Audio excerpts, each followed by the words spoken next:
up on both. That should not be a problem. Let's pause. Yep, YouTube's up. YouTube's good.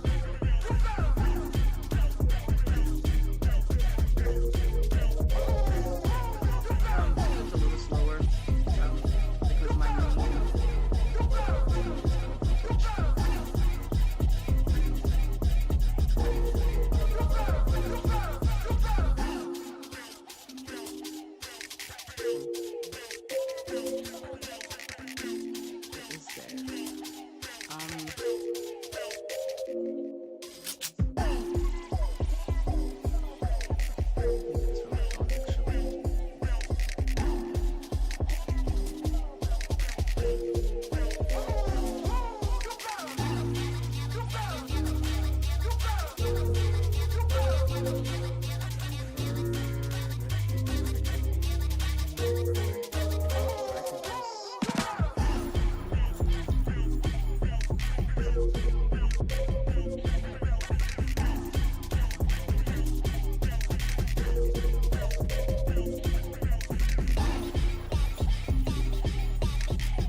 pop up on Twitch. Yeah.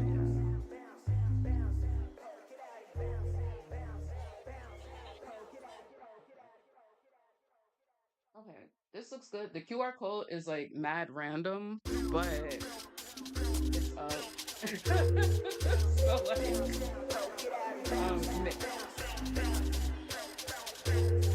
no, maybe I should.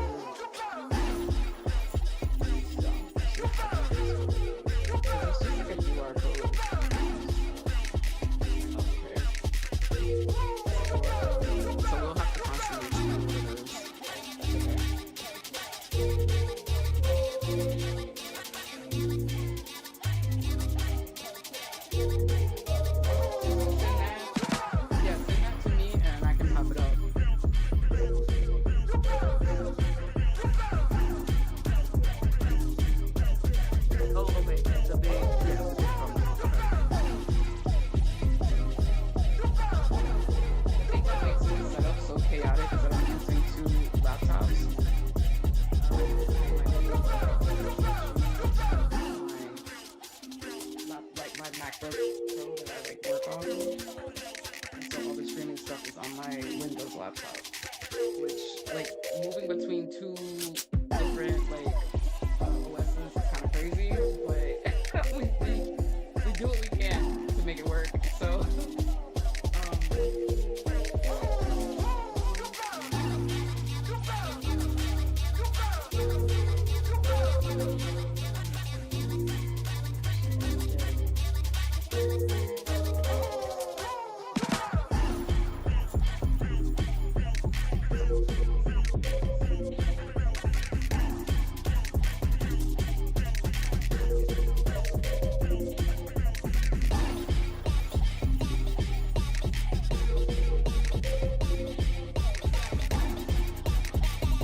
Are you ready?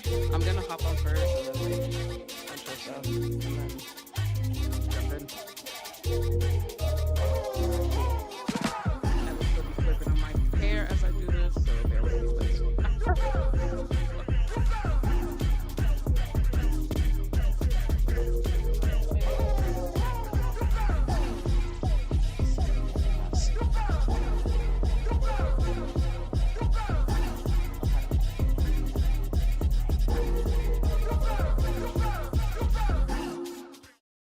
There we go. Hi. I don't know if y'all can hear me. Can y'all hear me? Hello, I'm here. Um, Actually, let me test because sometimes things don't be set up properly. Oh yeah, you can hear me. Okay, great. Great, great, great, great, great. Hello. Hi everybody.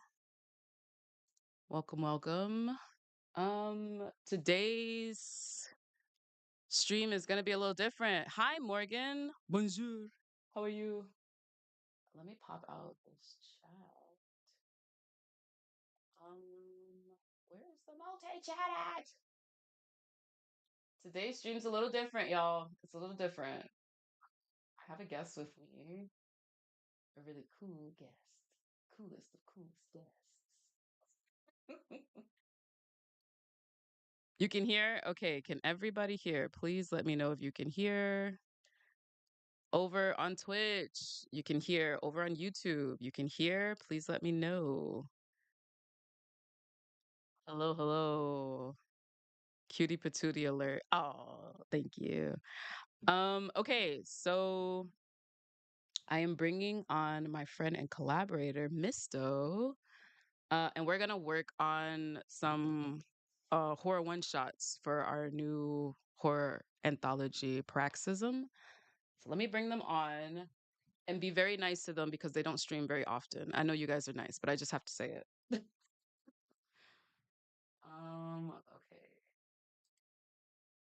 here we go. Okay, Misto's here, everybody. Say hi. Can you hear them? Can you hear them? Can you hear me? Misto, you can hear me. Okay. Say some stuff so that we can figure out if the chat can hear you and the sound is good. Introduce who you are. Let's tell the people who you are, what paroxysm is, while I shift some things in the background.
Okay.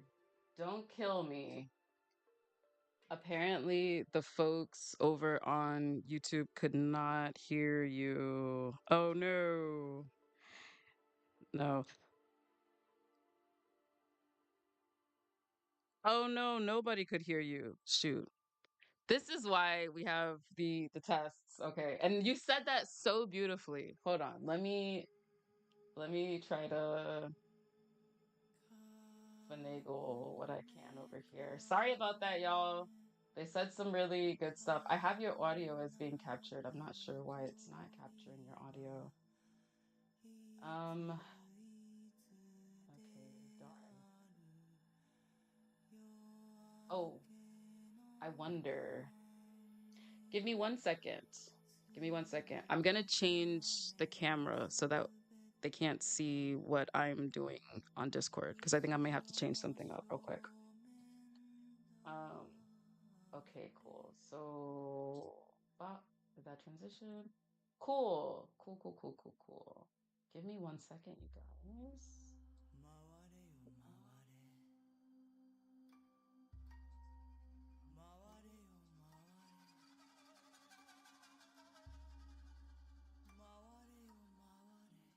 I may have to take my headphones off. That might be what it is. Ahaha.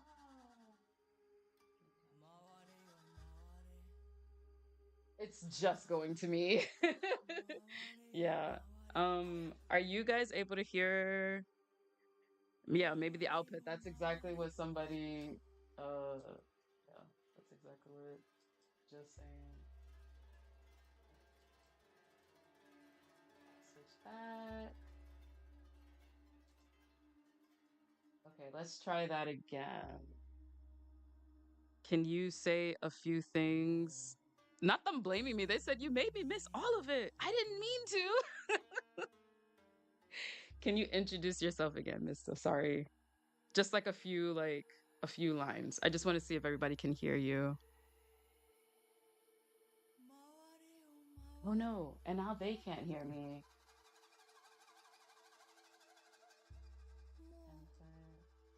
Can you hear me now? Okay, you can hear me, but now I cannot hear you. What's happening? I knew there was going to be a sound issue. I knew there was going to be a sound issue. I felt it. Hang on. Sorry, you guys. Sorry.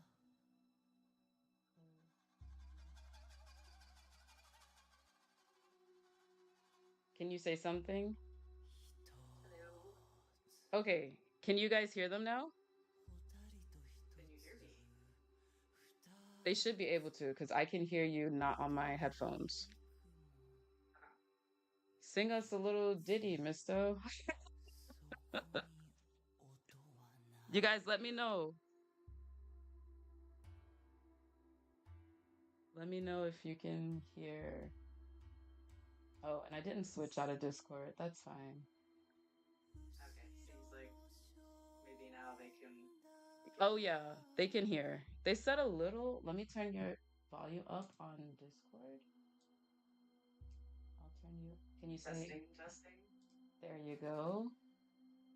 Also, the music on. Is the music too loud, you guys? You guys are my sounding board. You gotta like let me know, cause I can't hear all the things. I can only hear some of the things. Yeah, I cannot hear the music. So that's just like a No, that's fine. thing. You are isolated. You have your own music. So I just gotta balance all the levels on my side. The No music worries. music isn't too loud. We are able to hear. They said you sound like a whisper, so I'm gonna see if I can turn your. Well, Yeah, that's no good. Can I turn maybe I need to be closer to the computer.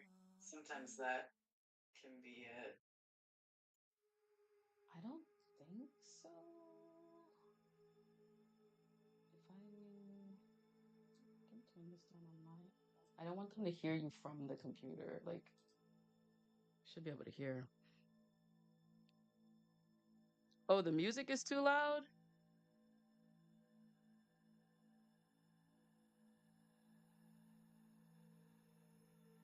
Mans was into the music. Oh my god. Y'all are what is happening in this conversation? Spring, yeah.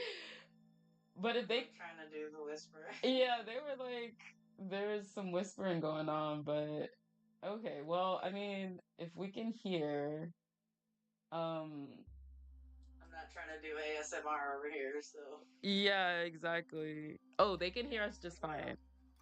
Okay, they Yeah. can hear us.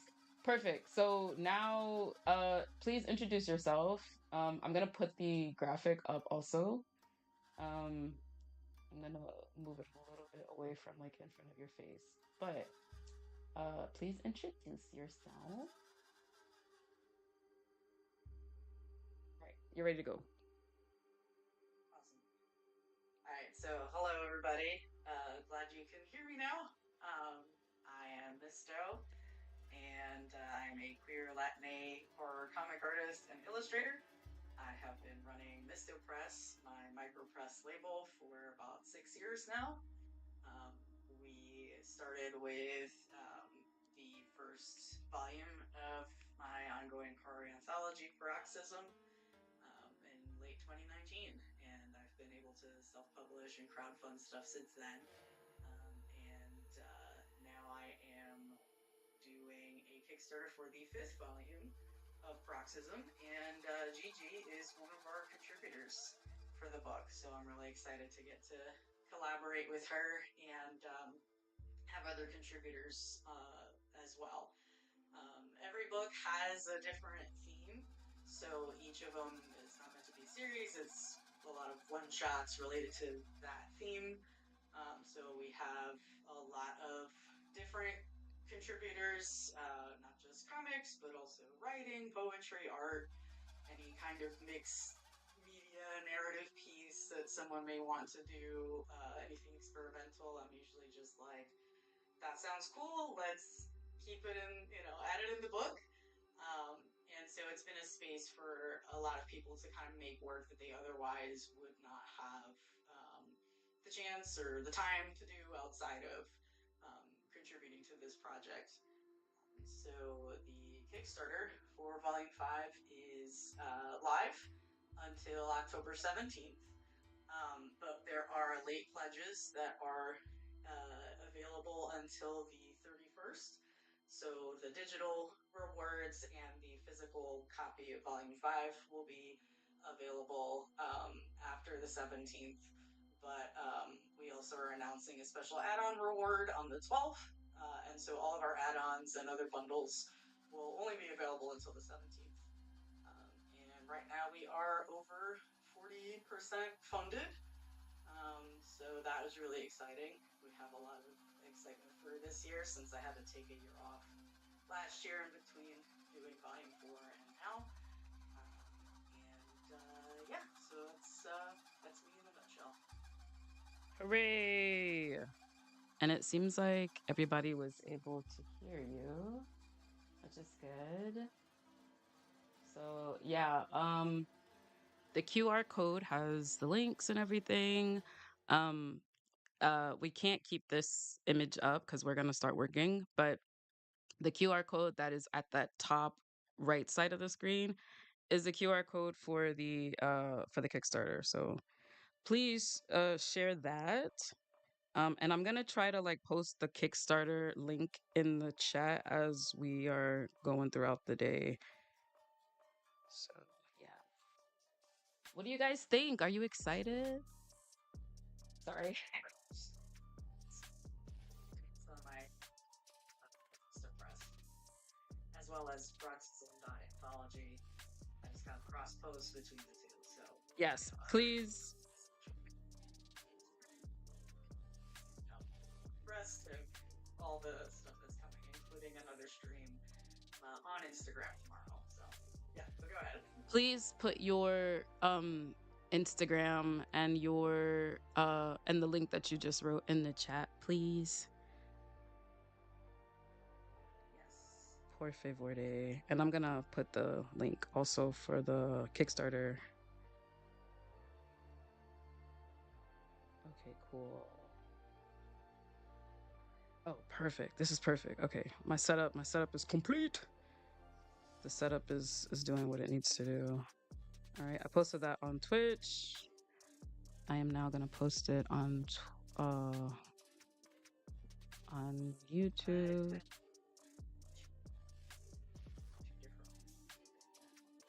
No, they are different, but that's okay. They will pop up just the same on here. And regardless, they yeah, just post it all over the place. Um okay. Yeah. And you're putting that on YouTube? Yeah, Okay, yeah. cool. I don't have a Twitch. I haven't explored Twitch yet, so this is my first time on Twitch. Woohoo! Twitch is fun. Twitch is fun. All right, I'm gonna move this image, but I'm putting the links uh in the chat. Okay, so I think that is all the formalities for right now. I think we can kind of jump into drawing. I'm trying to find your comment on the YouTube channel. I can't find it. It should be in the chat. If you send me the two links on Discord, I can add them in the chat. No, Thank you kindly. Y'all, please, as soon as I get those links and I share them, please go follow Mysto. Check out the page. Check out all the links that I'm about to send y'all. Um, yeah, and enjoy some good horror. This is the season, you guys. Come on. Help support some good horror, some good artists. It's a very strong community. Check out the cool stuff happening. Got it. Okay. That is Misto's Insta that I'm sharing in both of the chats. Y'all are not missing anything. I got both of y'all, don't worry. And then again, here is the Kickstarter link. Sending again in both of the chats. premieres of all of this. Oh, yeah, yeah. Oh, Max, just Yeah, yeah. Send those bad boys that over. way the other books like, and Get into it, you guys. And then we're not just gonna throw links at you all day. Don't worry. We are also gonna be working on our submissions for Praxism, which I'm excited on. Um, I'm glad we could jump on a stream and work on this together. so for anthologies, I also aim to have work that I make for each. So that way I'm also subject to the same deadlines as Mm. and also it gives me a chance to make new work. Okay, perfect. I see the links. So this is us finishing our submissions, our contributions. Literally hauling ass, right? Basically, telling Gigi before the stream that usually I pick an idea and run with it and have it ready by the deadline so everyone has their work all together and I can put the book draft together prior to launch. So that way there's proof of concept that, like, yes, we are just funding to pay everybody in print and, you know, fulfillment can be kind of streamlined. But this year life has been lifing. Yeah, And so this is my like fifth attempt at a comic. But we're gonna get it done. we are gonna get it So done. that way, that's yeah. And 100%. Gigi, your is called On the Line, Mm. and I'm really excited. Me too. Thank you. Me too. This was fun. This was fun. It feels a little unhinged for what I typically do, I think, but like unhinged in a good way.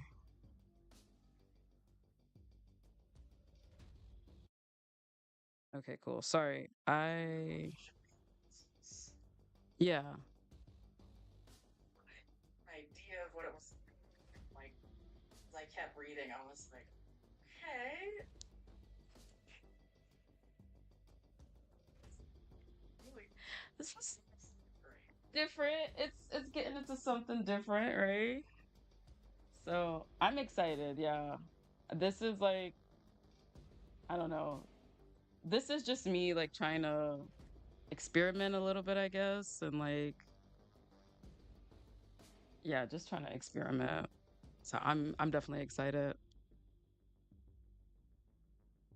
Okay. I'm finally able to hear what the sound sounds like. And I feel like it's definitely being picked up from my what do you call this? It's definitely being picked up from my laptop and not from my computer. Like internally. I don't know why. But it's okay. It's okay. As long as the people can hear. It's okay. It just sounds like you're on a phone call, but that's fine. Maybe that's just how it is with Discord. But anywho, are you ready to start drawing? Can you hear me? Uh-oh. What did I do?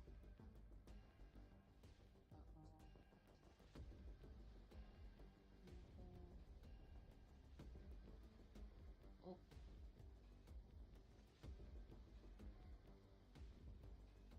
uh-oh. Input. I'll put a speaker.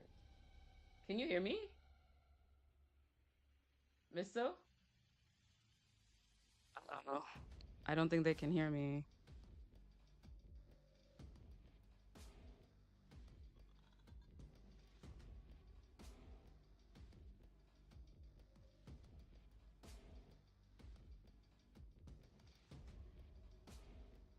Um,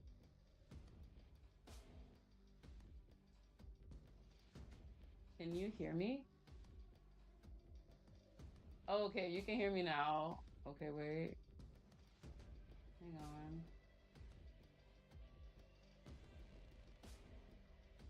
Can you say a few things real quick? I don't know why this is like being weird.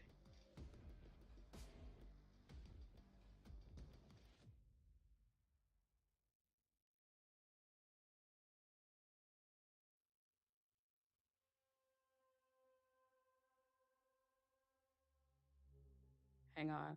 Wait, is the chat able to hear me? I'm tripping. Is like, can y'all hear me?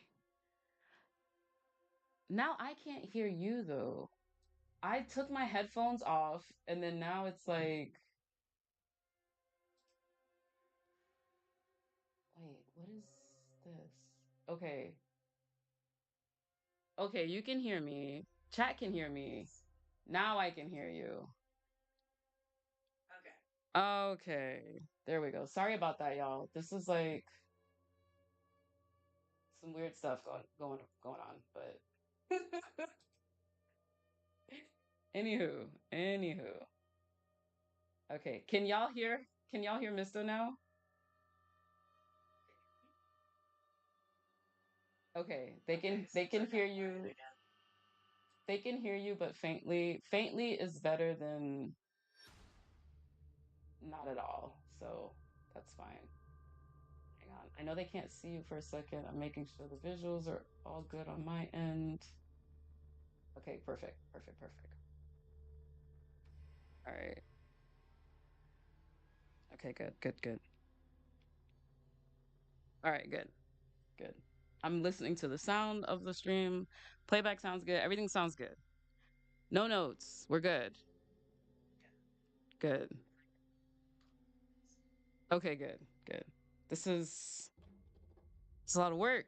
I'm engineering, I'm producing, I'm starring. It's a lot going on right now, but We made it work. We made it work. Okay, cool. It's the learning curve. Heck yeah. Okay, so are you ready to start? Yeah. What are you working on? Let's jump in. Yeah, let's jump in. I don't know if people could hear earlier. I was going to talk a little bit about what your one shot was, and then I'll get into mine as we're drawing. So, Okay, cool. I'm also turning the volume up for you, so I think people should be able to hear you better now. okay. Again, chat, please, please, please, please let me know. I am the engineer and the producer, so I have to make sure like everybody's sound is good. I'm turning the sound up. Please turn the sound down as I'm turning it up so I don't blow out your eardrums. But yeah, but they can hear you. It's just faint. I'm just messing around with levels a little bit, but please continue. Um, yeah, no, I was going to say that I'm really excited for the one shot that you are contributing to Volume 5. I'm excited. I'm also excited. Super, super excited. I yeah, no, this was fun. Like I was saying before too, like it's a little experimental from what I typically do, but in a good way, I think. And when I saw the pencils that you sent earlier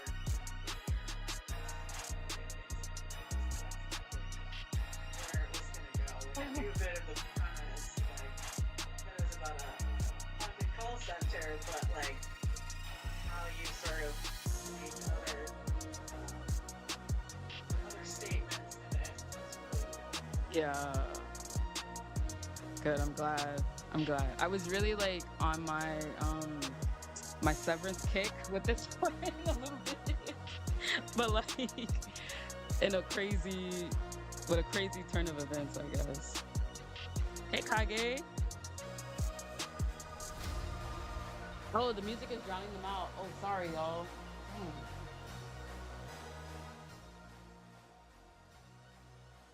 I'm trying to like turn the music. Y'all gotta forgive me. This is my first time being an engineer. I'm trying my best.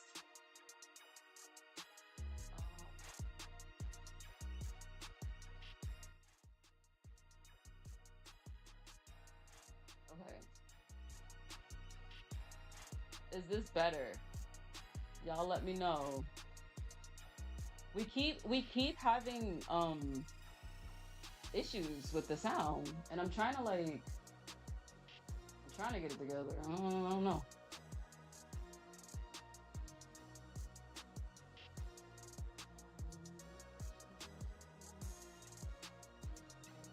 Can y'all hear now? Is it good? Oh, it's better. Oh, thank God. Okay. It's better. You could hear me over the music. Yeah, I had to turn the music down on my end because anything that I hear on my computer, they can hear. So I know they can hear you because your sound is coming out of my computer. But it's like, it depends on Discord what is selected. And because this is like a PC, is the way it is like weird. Okay, way better, way perfect. Okay, I'm getting it. It's my first day as an engineer. Please, please, please. Y'all know.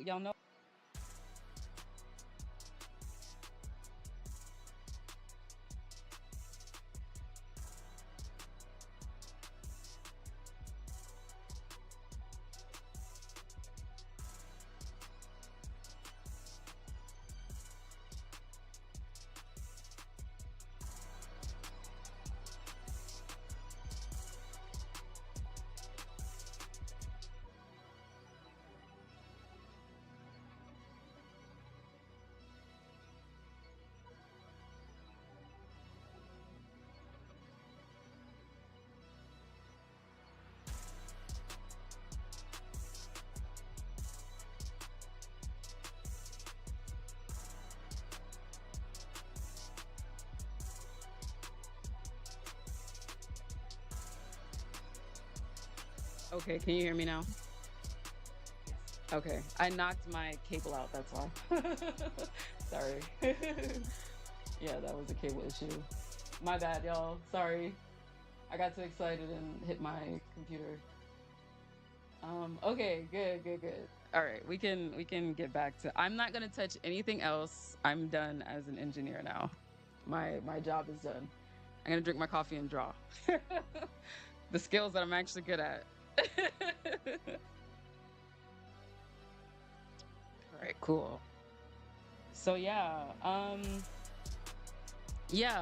uh it's like a Verizon commercial. Oh my God, Morgan, please be easy on us. Can you hear me now? Can you hear me now? Oh no! This is my first day as an engineer, you guys. I'm trying. As long as the music is good, everybody can hear, the vibes are good. It's gonna be a good stream. It's all good. It is all good. Okay, cool. All right. I'm not touching anything else. Mysto, please, like explain, give us some more lore into Praxism, into you, into what you're working on. And feel free to draw as well. Yeah, you're all set up that you can start drawing at any time. Um, yeah, so I guess starting with the anthology, if you guys couldn't hear me earlier, it is the first thing that I crowdfunded and published back in 2019. Based off of how it went, I sort of started Mysto Press as a way to do more of them. And each book has a different theme.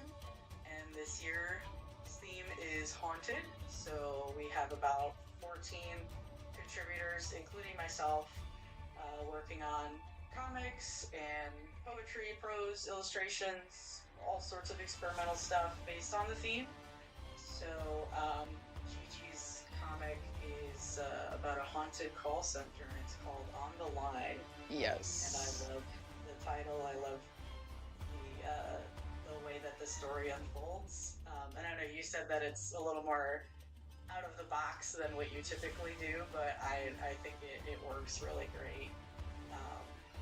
And yeah, so um, for this year, I had several failed attempts at making a comic for the book because I try and make one for each book, so that way I'm sort of held to everyone has the same deadlines as I'm setting for them, so I can hold myself accountable and we can sort of support each other as we're working towards getting everything done and ready to be put in a PDF book draft.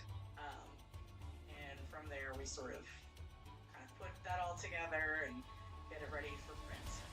So yeah, and this year has just been like several failed attempts at getting one done before the deadline, but really the one deadline we have is when everything gets funded and fulfillment starts. So for this year, my comic that you will see shortly that I will be working on as we both haul ass is called Sunflower Requiem, and Ooh. it is about a musician whose best friend unexpectedly passes away, and for their debut album, they were writing a song for that friend and potential uh, lover, but not officially declared that. So they never got a chance to really say how they felt before he Mm. died. And at the funeral, they were supposed to play the song that they had finished for him, but they froze and couldn't play it. So the idea is that they see their friends sort of haunting them and the only thing they say, or that he says, is repeating the lines of the last voice message that they received from him. And they never got to reply back. So it sort Mm. of prompts them to try and finish the song because the ghost of their friend slash crush wants to hear the song. So yeah, it is also kind of different for me because usually I have some weird like monster thing because I love drawing monsters, and this one's a little more straightforward, even though there's an underlying theme of like sleeplessness and sort of something obsessing you to drive you to try and finish it regardless of the cost it has on your body and your sanity. Mm. So I will be working on some of the pages towards the end where the ghost is at the performer's live show and is hoping to hear the song. And yeah, let's see here. That seems super like sentimental. It kind of is more than I usually Usually, like. yeah. Can you see the screen? Okay. Let me see.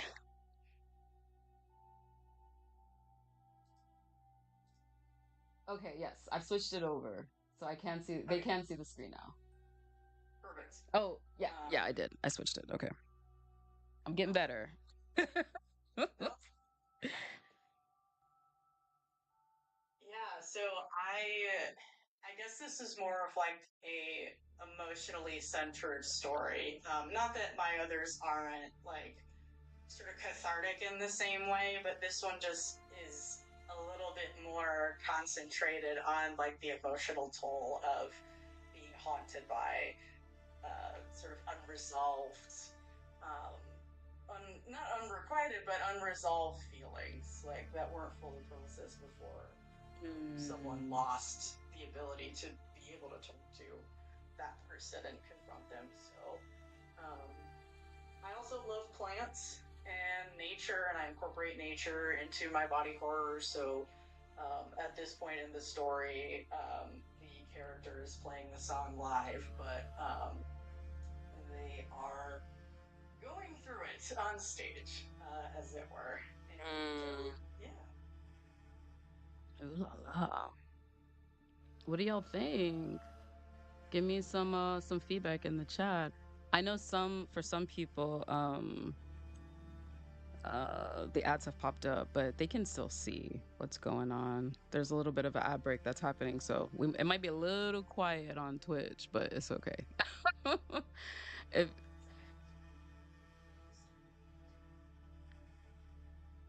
Oh, I mean, you can still just go at it. Like this will be available as a VOD, so people can always like go back and check it out too. So yeah, you can dig in and you know do the do the art thing. I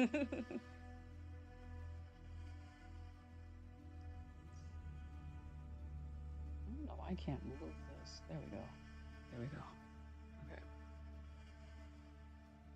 Yeah. What is your like goal for this session? I know we are like hauling ass to finish our stuff, but like what are you trying to get done right now? Um, so this spread in particular is has taken the most time, Mm, um, because of the way that I have sort of laid out the page. Is it's also very different layout than I'm used to, and I wanted to push myself to kind of make something that has a little more chaos to it. So like the way that I broke the panels down is very like organic, and I don't typically use like perfect squares for panels. Usually, I tend to make them a little bit more sort of abstract, I guess, but mm. not as abstract as this. I see. You're getting some support in the chat. Oh, also, loose wait, oh my god, Lucinellis. I know you. I'm struggling with how to pronounce your name. I'm sorry. But Lucinellis says, not the haunted call center. I left that job behind me. um, they also said that that the use of panels there is very sick. Oh, Donnie. Okay, my bad. Donnie. Yeah, you see me like stumbling. So Donnie. But the way that their username in the chat is different. But Donnie says, a comics accountability group is a miracle at work, man. I ended up in two different groups on Discord to hold myself accountable for my own work. It'd be like that, yeah. It's helpful for sure. And they also complimented your use of panels. Yeah, it is. Comics are hard. They are hard. It's a labor of love, but it's like, it's hard, but it's fun. It's hard, but it's fun. Yeah, I tend to have a very chaotic process. So usually the initial phase is, oh God, what am I doing?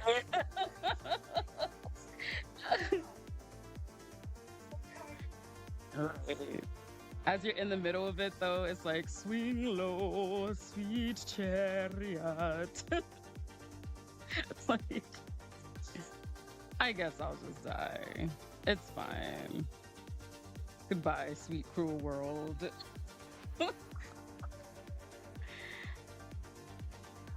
Like it's still like when you can hold it in your hand, when it's all, printed and ready to go, it's just like, okay, this is why I did it. 100. Right? 100. As much at the moment, 100%. because you're in the thick of it, and like, I know a lot of people say this, but drawing comics can be isolating. So like, Mm-hmm. the getting a lot of people together just alongside you, either body doubling or whatnot, can be super helpful. 100%. Hosted a couple of body doubling sessions, Roxas of Contributor Discord for that reason. Like, let's all actually, work together for a couple hours and, get some progress, or at least get feedback on like organizing and stuff like that. So Heck yeah. So Morgan asks a question. Morgan says, "Oh wow, how long does it take either of y'all on average to finish a spread?" I don't have so many spreads. I think. How long does it typically take you to finish up? it really depends. So I was on a stream yesterday night with the folks over at Comics Wellspring, and the stream was for 2 hours, and I was shocked that I was able to actually finish a spread in that time. Like minus a couple of tweaks that I'm gonna add here and there, but like I tend to work fast, but not that fast. I see. Yeah, so like this spread, for instance, is more like 8 to 10 hours at this point. So like, and it's the most, I guess, complicated one in terms of paneling and layout and sort of all the different tones. Because I was still playing around with how I wanted it to look. So now that I experimented with this spread, all the other pages are basically gonna all look consistent. Got you. Got you. That spread was like,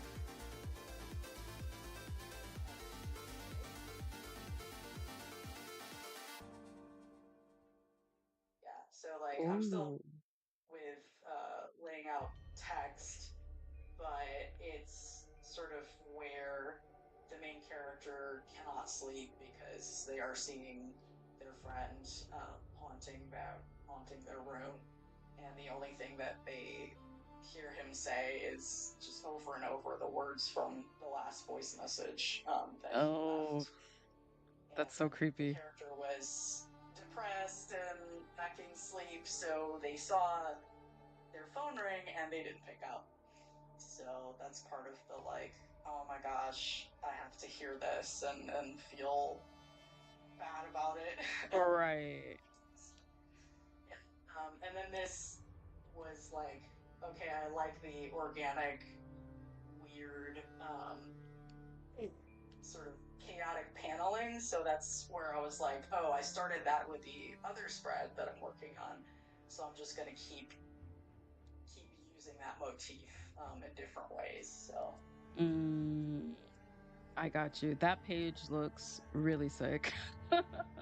It looks super creepy though, like it looks so creepy. For it to be such a sentimental piece of work that you're doing for this story, it's very, very creepy. thank you. Yeah. Donnie says, because I'm a sucker for difficult work, in all seriousness, I feel comics is the perfect drawing tactic where you're constantly living and learning. Morgan, Absolutely. yeah. Morgan says, "Oh wow, interesting to know, but not exactly shocking. It looks as if you put a lot of TLC into your work. I know composition already has a lot of takes a lot of consideration." Thank Yeah. you. I appreciate it. I give it my all. And this one in particular, I'm like, I want to put extra love into how I put it together since it is a little bit different looking. Not necessarily in style from my other comics, but certainly in terms of structure, And because there's like tone. the Mm. fluidity of the story and sort of the in and out of the main character being exhausted and potentially like I've had a lot of issues with sleep this year. So I think a lot of the like hallucinatory, dissociative nature of like just kind of going in and out and time jumping, as it were, um, I think is why I decided to pick this sort of layout to play around with for this comic because it's like I pretty much feel this way I about feel doing that. the outcome of this particular piece. Yeah, no, I feel that. I definitely feel that. I don't want to get into my story too much because there's kind of a little twist that happens, but part of uh that twist, as you know, Misto, is actually also coming from like my own anxieties with like future stuff and like how is that gonna look and you know all those things. So there it's good to know that I'm not the only person that's like digging into my own like my personal well of like anxiety for these for this project. So Oh yeah, it's like we've all got different things affecting us uh that we are speaking to in the work. for sure. Yeah. And I think that this year in particular, a lot of the contributors' work is more personal. Mm, And I have no idea if it just has to do with the overall climate of the year or like the theme and the way that people are interpreting the theme as very, I don't know, as very deeply connected to the personal experience. Not that I haven't had people do personal storytelling or from experience. But this year in particular, I've seen like a lot of the contributors like this is based off of life experience or this is a more personal story. So it's mm, pretty cool to see that like that's how people have interpreted the theme. mm. I see. Yeah, we are all trying to figure our stuff out on paper, I guess. Or, paper adjacent, digital. On the page. Thank you. That's what I meant. On the page. Woot Arts asks, so for a regular single page, does it take 2 to 3 hours to complete the inking after you storyboard, depending on what's on the page? How does that go? How does that go for you? Um, I think it just depends on how complex it is. I usually do a lot of like cross hatching, so I give myself the time to take my time with it. Um, for like the typical, I guess, way that the page looks for my Mm. other work, but single page, probably around that ballpark, like about 3 hours. Mm, If I'm designing a monster, then I love to just take forever to give it all of the grooves and gnarliness, so it can take a lot longer just to do that one part. mm. But yeah, so around that. Yeah, no, I feel that. I think it's probably the same for me too. Um, it it does also depend because sometimes I get into the weeds. Um, and it definitely not 2 hours. I don't think there's ever a moment where it takes me 2 hours to work on a page. That would be nice. I just don't. I The way that my brain thinks to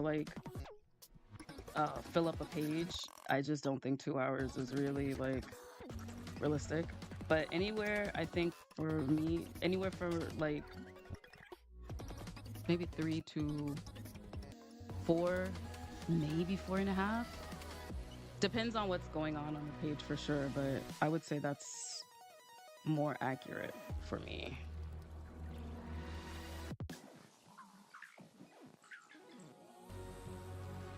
I don't know what song this is, but it's doing its thing right now. I don't know if you guys can hear it.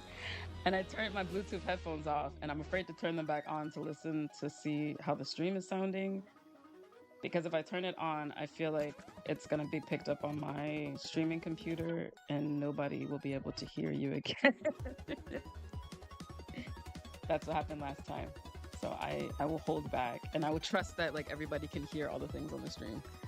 Um, but anywho, so tell us about yourself. We are typically pretty relaxed and laid back on the stream.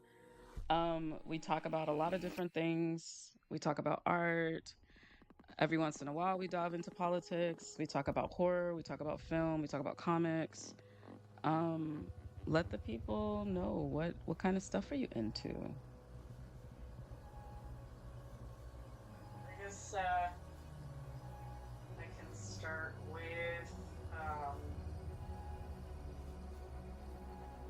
start with what my interests are. Yeah, what kind of horror do you like?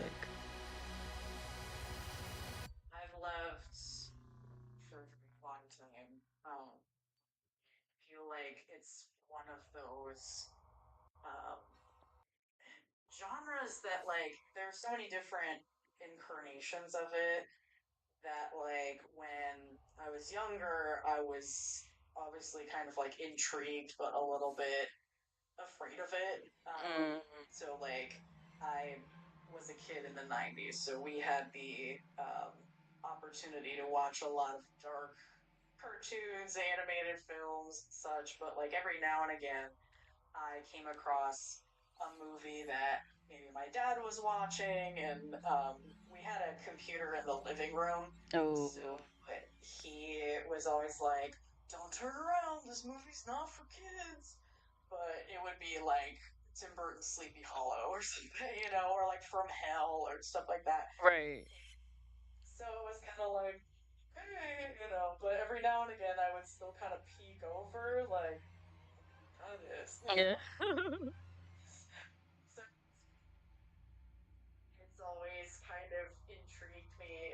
ways. I was telling someone recently, one of my absolute favorite artists is Joan Vasquez. Oh, In hell yeah.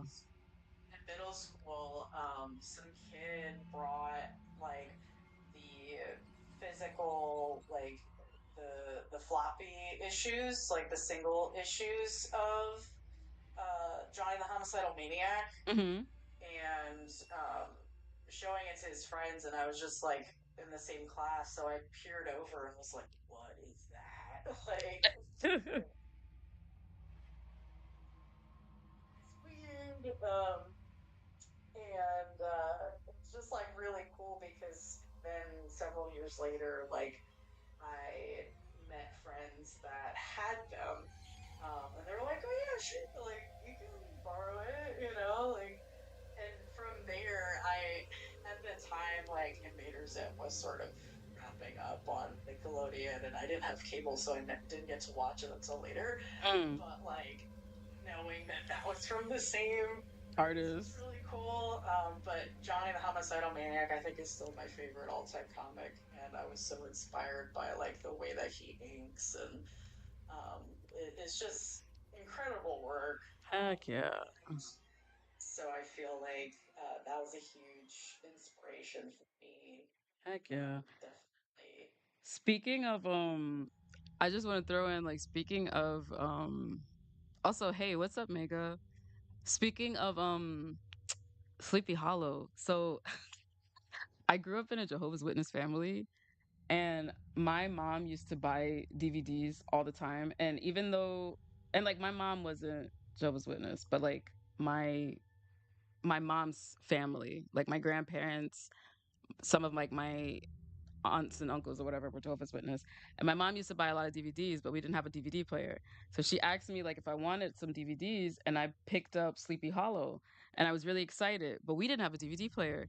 So I had to go to my aunt's house, and this was my eldest aunt, and she was Jehovah's Witness. And I remember I put the movie on, and you know the scene where it gets to like the witch in the woods who's like cutting the bat? Yeah. It got to that scene, and my aunt was like, "Nope, sorry, got to turn that off." And I was like, "Oh no!" It's like it was just getting good, and I think she threw it out because I never found it again. I was like, "What the hell?" So yeah, I very much relate to like not having access to the things and wanting the things and not having access to the things. Mine's a lot of different genres of music. Certainly like metal and grunge and post rock and like all Mm. sorts of stuff. Like in middle school, I was getting into Rob Zombie, and that happened when Oh my mom yeah. was like, "What is this?" And What song was it? it was Hellbilly Deluxe, so like the Oh, classic. well, yeah, yeah, yeah. And like I think what happened was I got it, and she was suspicious of it, and then went off to listen to it. And then she was like, "Nope, you're not gonna and then like oh, maybe it's on probation, so I'm just like hovering over in the kitchen, and then I see her like take it out and just break the CD into like pieces and threw it out, and I was like, dang. There's no way she threw that out. That's crazy. Digital music became a thing, so I just all right. As you should.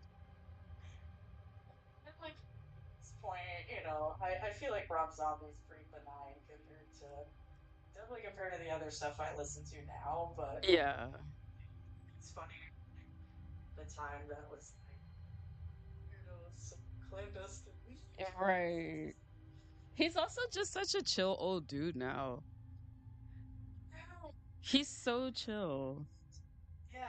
So, like, as far as access to horror films and such, I want to say that over time, I like caught up with watching a lot of the old like slashers and things that I didn't have a chance to watch before.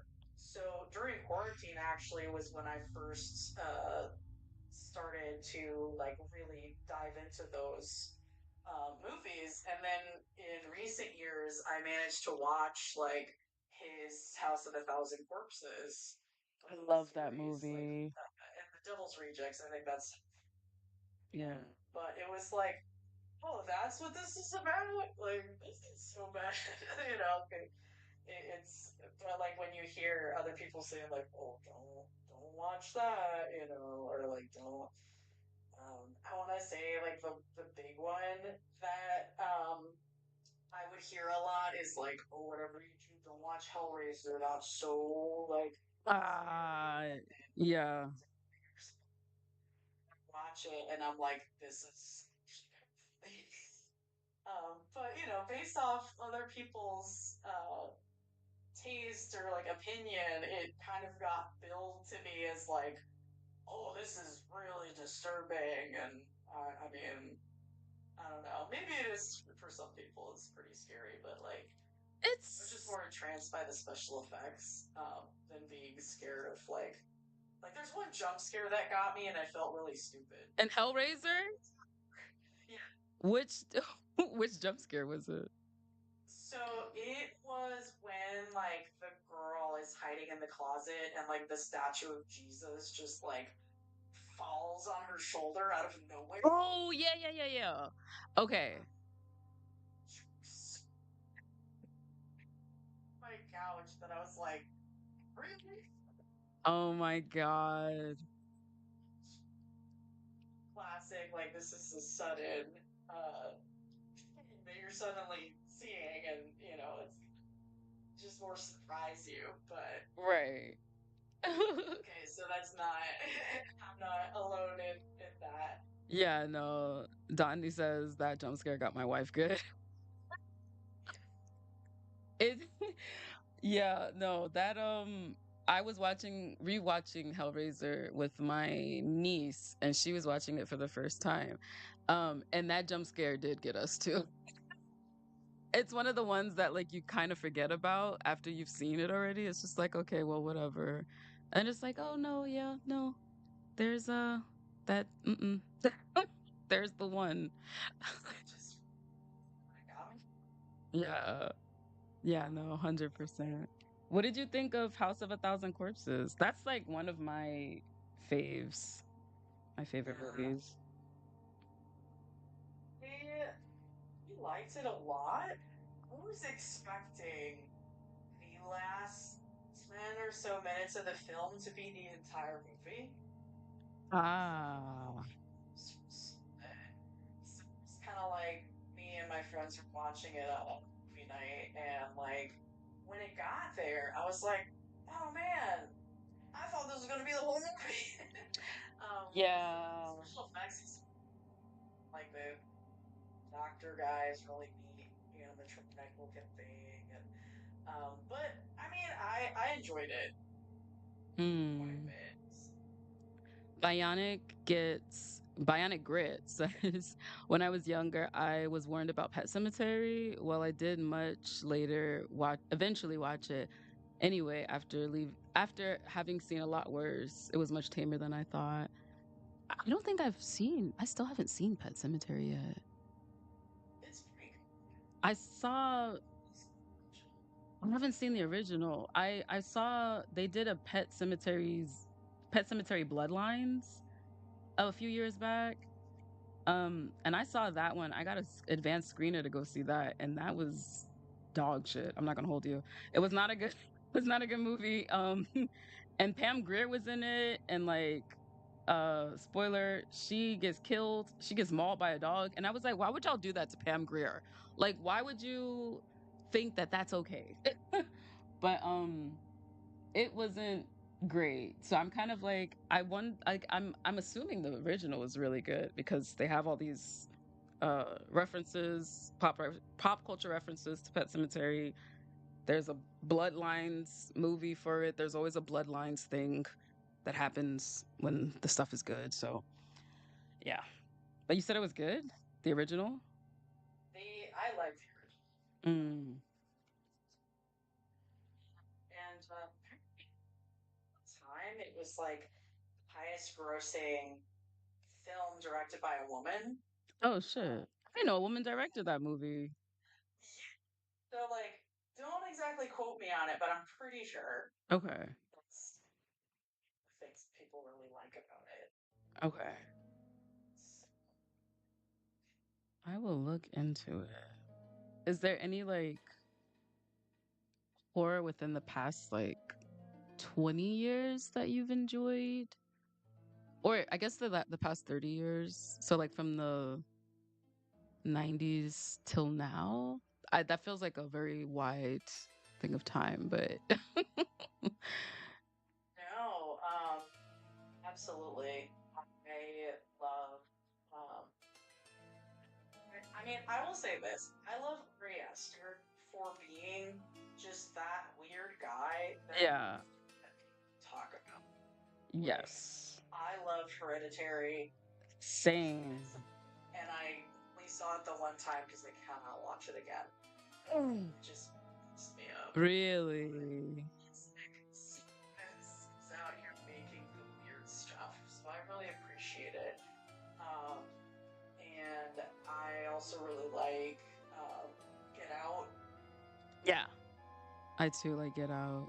Yeah, and I also love The Witch and the Lighthouse. So that's Robert Eggers. Hmm. Wasn't as big a fan of Northman, but I also really liked his Nosferatu.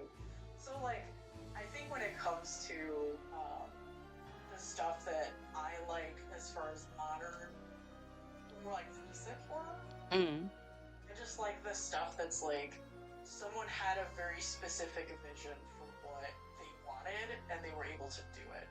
Mm. And one of the other examples that I talk about a lot is Mandy. I, That's s- my favorite film. I still have to see that. I still freaking have to see that. It's so good. It takes its time um, with like it's a lot more about the ambiance.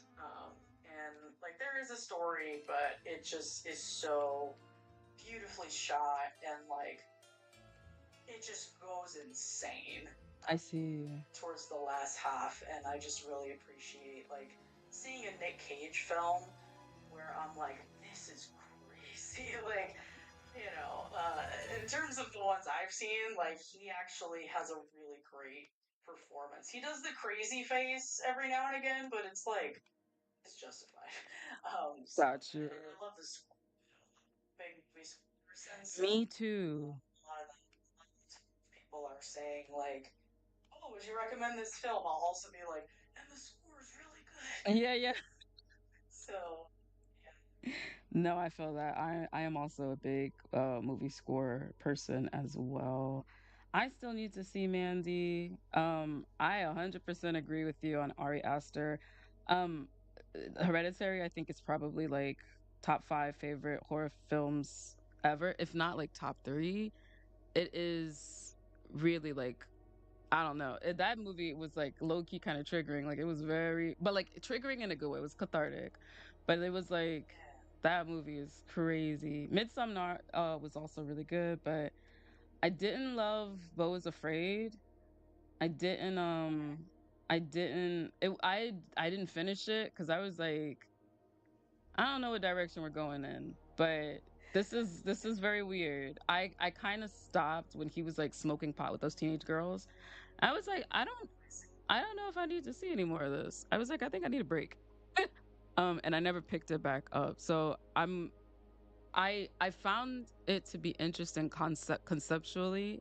I was like, this is new territory. This is a bit unhinged. It's giving fever dream. Um, and something about that makes me really uncomfortable, kind of like scared in a way too. And I think that's like almost like new fear unlocked kind of status for me. Cause I've never sort of had that happen before. I don't know. I went to when I went to SEX, when I went to CXC, um, and I won the Emerging Talent Award. The way that they set it up was surprising and like they got me really good, but the way it played out was also very like uh uncanny, like creepy in the same way that like uh uh Beau is Afraid is very like socially like it's like everybody's in on the joke except for you, like uncomfortable. It was like that, and I was like, "Oh, oh no, what's happening?" I was like, "I don't like this. What's going on?" It's like everybody's like watching, and I've never felt a fear like that before. Uh, and I feel like maybe Beau is Afraid kind of like unlocked that a little bit because I was like, "This is deeply uncomfortable. Why am I so like affected by this? I'm not sure, but." Yeah, I don't know. So that's something I got to work out, but that was like, yeah. It's gonna ask where you left off, and based off of where you left off in Beau is Afraid, there's so much more. Oh gosh. Yeah. I've been mixed on it, but the way that I describe it to people is like it's if David Lynch and Fellini made a movie and they just didn't give a shit about what you thought about it, I see. and appreciated that. But I mean, where it goes, it takes a while to get there, but when it does, it will stick with you. And I don't know if that's in a good way or a bad way, but it absolutely does. Like I can't say I've seen anything like it Mm, before or since. So kind of take that as you will. But as far as like that fear, I get secondhand embarrassment so easily, and that movie is nothing but like go through the worst stuff, and right. you're just helpless to you know to help him. And so I feel like Joaquin Phoenix like did a great job at making me so sad. Like having anxiety.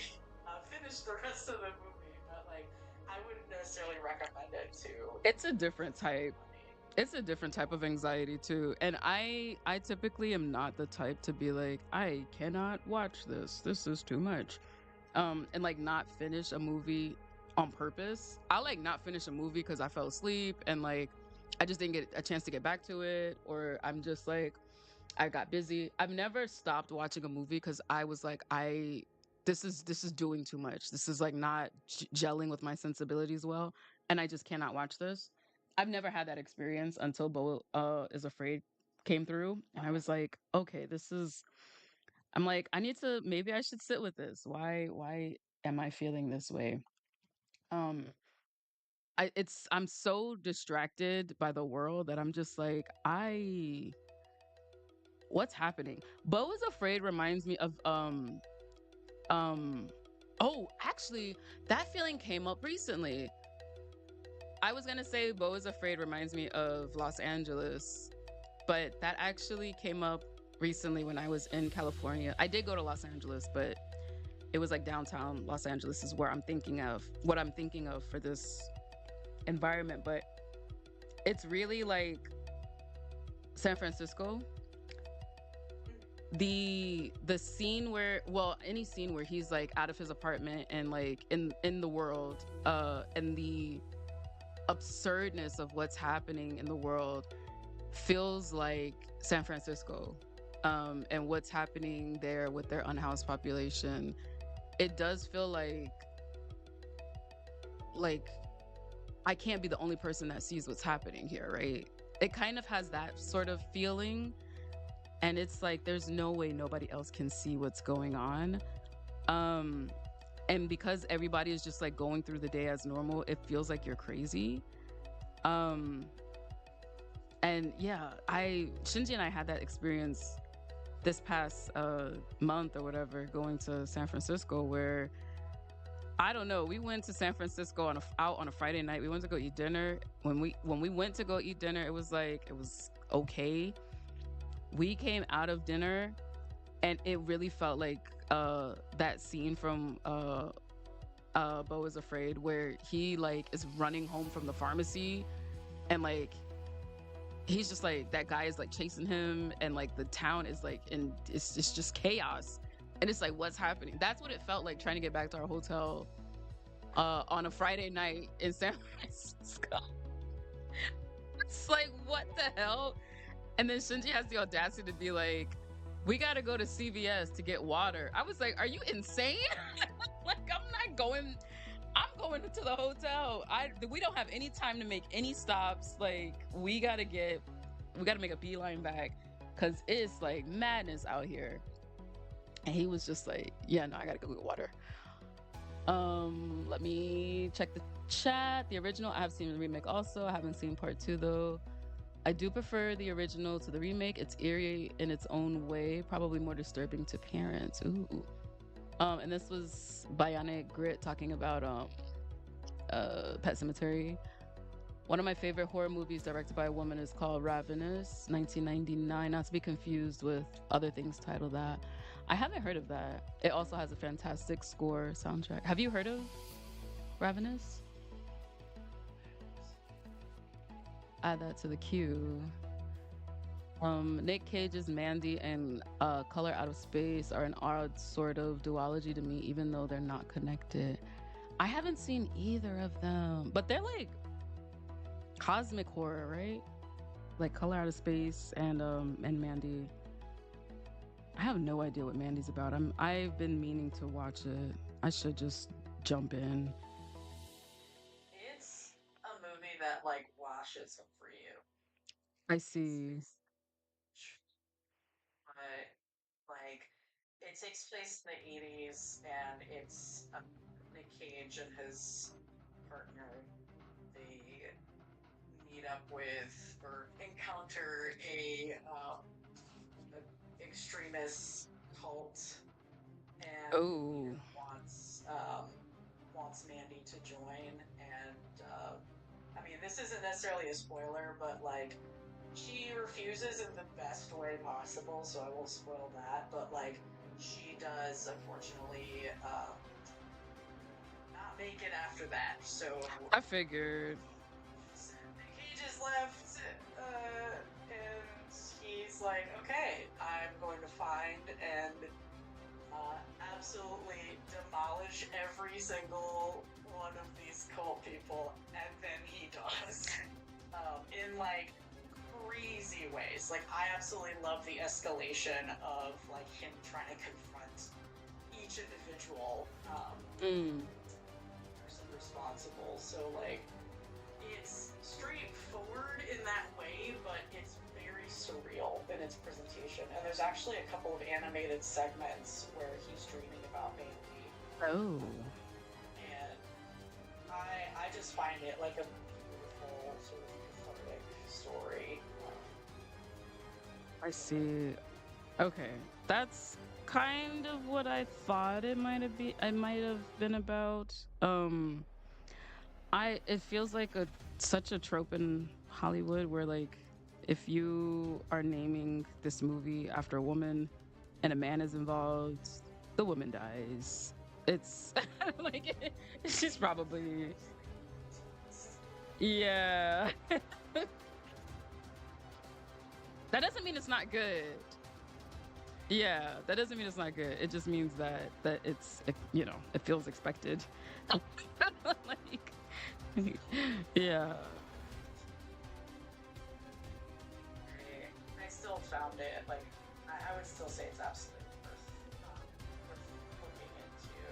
Yeah, I'll still check it out. I think it is. Yeah, yeah. No, I think it is. What's up, Skull Bashiro? Sorry, I was reading chat. Just saying hello. Um, we had some new people come in. But yeah, no, continue. It's too funny, but I found intriguing. It's just film came out a couple years ago called Men. I heard so many things about that. what is the verdict for you? I could not stop thinking about the film the first time I watched it, so I had to rewatch it Okay. weeks later. Who else has seen this and who's talking about it? And not many people are talking about it. So it was a film that like compelled me to literally write a freaking essay. Oh my gosh. Siren, just a second. Siren Katarina, thank you so much for that follow. Siren Katarina says men was something. Yeah. Give us the tea.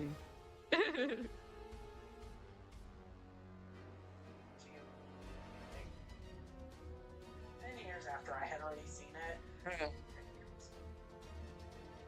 still kind of doing, gauging like what kind of movies people liked and like recommendations. And this was one where I was like, either they're going to dig it or I'm never gonna be allowed to pick a movie again. I'm dead. Like, it's spoilers. Mm. And it led to conversation. So I'm like, okay, you guys seem to be the type that like I could throw these, sort of weirder, out there movies at you, and they dig it. So it's definitely one that like you will have anxiety if you're AFAB, like absolutely. And I think it misses the mark in terms of like what it's trying to say and how people have interpreted it. So like I've seen a lot of discourse surrounding like, oh, I didn't get it, or it didn't have a like clear stance on what it was trying to say, and so I would absolutely say like that is true. But it was still interesting to check out because it was one that like did not do super well. I mean, obviously with the way that you titled it, I'm like, Yeah. um, Yeah, I heard some mixed stuff about men. I heard like there's a specific thing that happens that I don't want to say just in case it's like a spoiler, but it was like a specific thing that happens, and I think like a lot of the dudes were like kind of upset about it, and I was like, "Oh, interesting."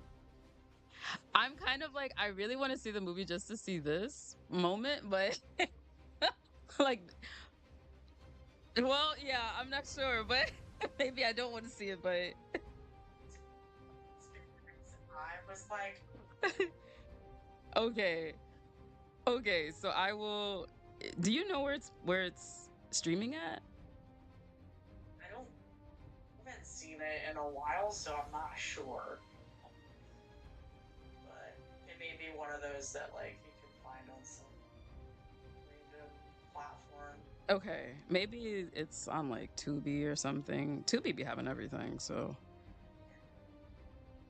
maybe there. Let's see. I mean, see, this is the thing. I can ramble about movies I like. Okay. Another movie I would recommend if you can find it is a German queer horror film called Dear Samurai. Called what? Dear Samurai? Dear Samurai or Their Samurai? There's like German. Oh, I see. Okay. It's it was one of the first things I saw when I first joined Shudder because it was during Pride Month and they were like, here are some LGBT horror movies because now that is a genre that people talk about, which is great because I'm like, we need more queer horror. Right. Makes Right. it's really interesting. Um, and it's about this cop in a small town who is like trying to find this weird guy that's dressed in like I don't know, I don't think it's a wedding dress, but it's like a white dress and he walks around with a samurai sword, and it's like a game of cat and mouse as far as like who this character is and sort of the metaphors of like unexplored intrigue. And Oh, I found it, yeah, it's like the violence is sort of on a cartoonish level, um, but it's it was just interesting. I'm like, okay, you guys did something. And I haven't okay. found Shutter since. Ever since I watched it, I was like, more people need to know about this. So yeah, Okay, cool. I might check it out. I might check it out. Siren Katarina says Men is on Amazon and Apple right now. I may check it out on Amazon. I don't have oh, I technically I do have Apple because I bought it through Amazon. Ugh, I don't and I will need all of say, these.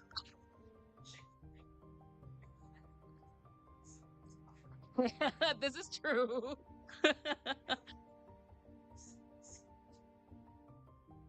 the heck is Mysto on?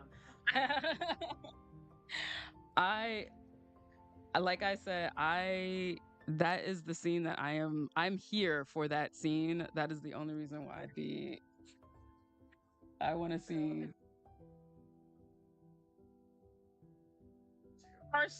partially at least. I know what I'm getting into. But yeah. Is there any like favorite horror or it doesn't even have to be horror actually, any movie soundtracks that you like? my gosh, definitely the one from Mandy. Okay. It's Oh, yes.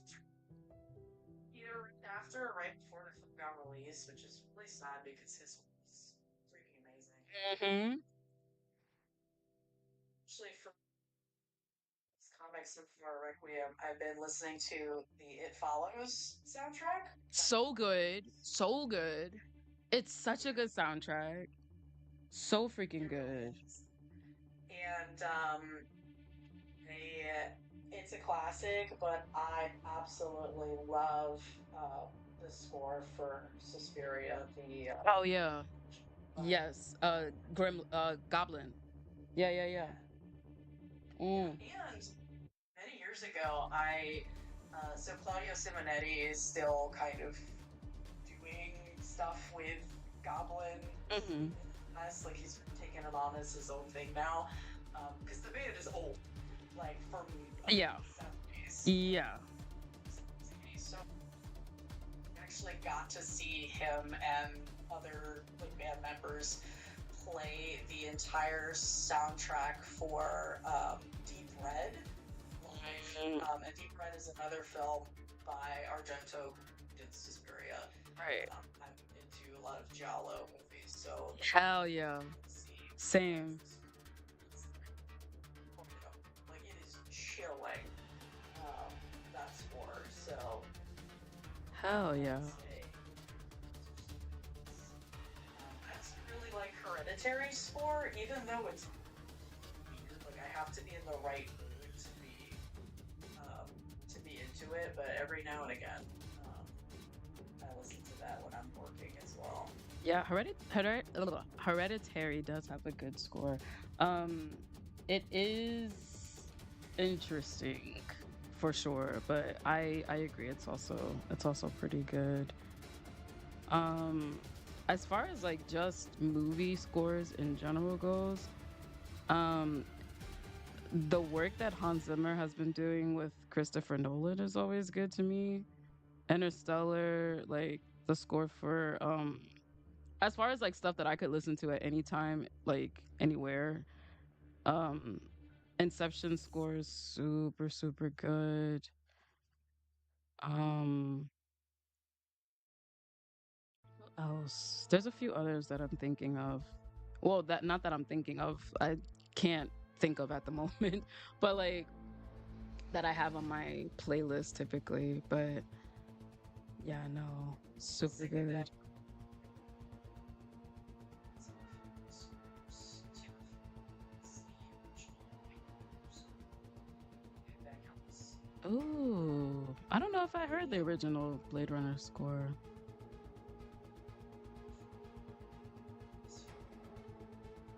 Ooh. Mhm. I just thought of another one, but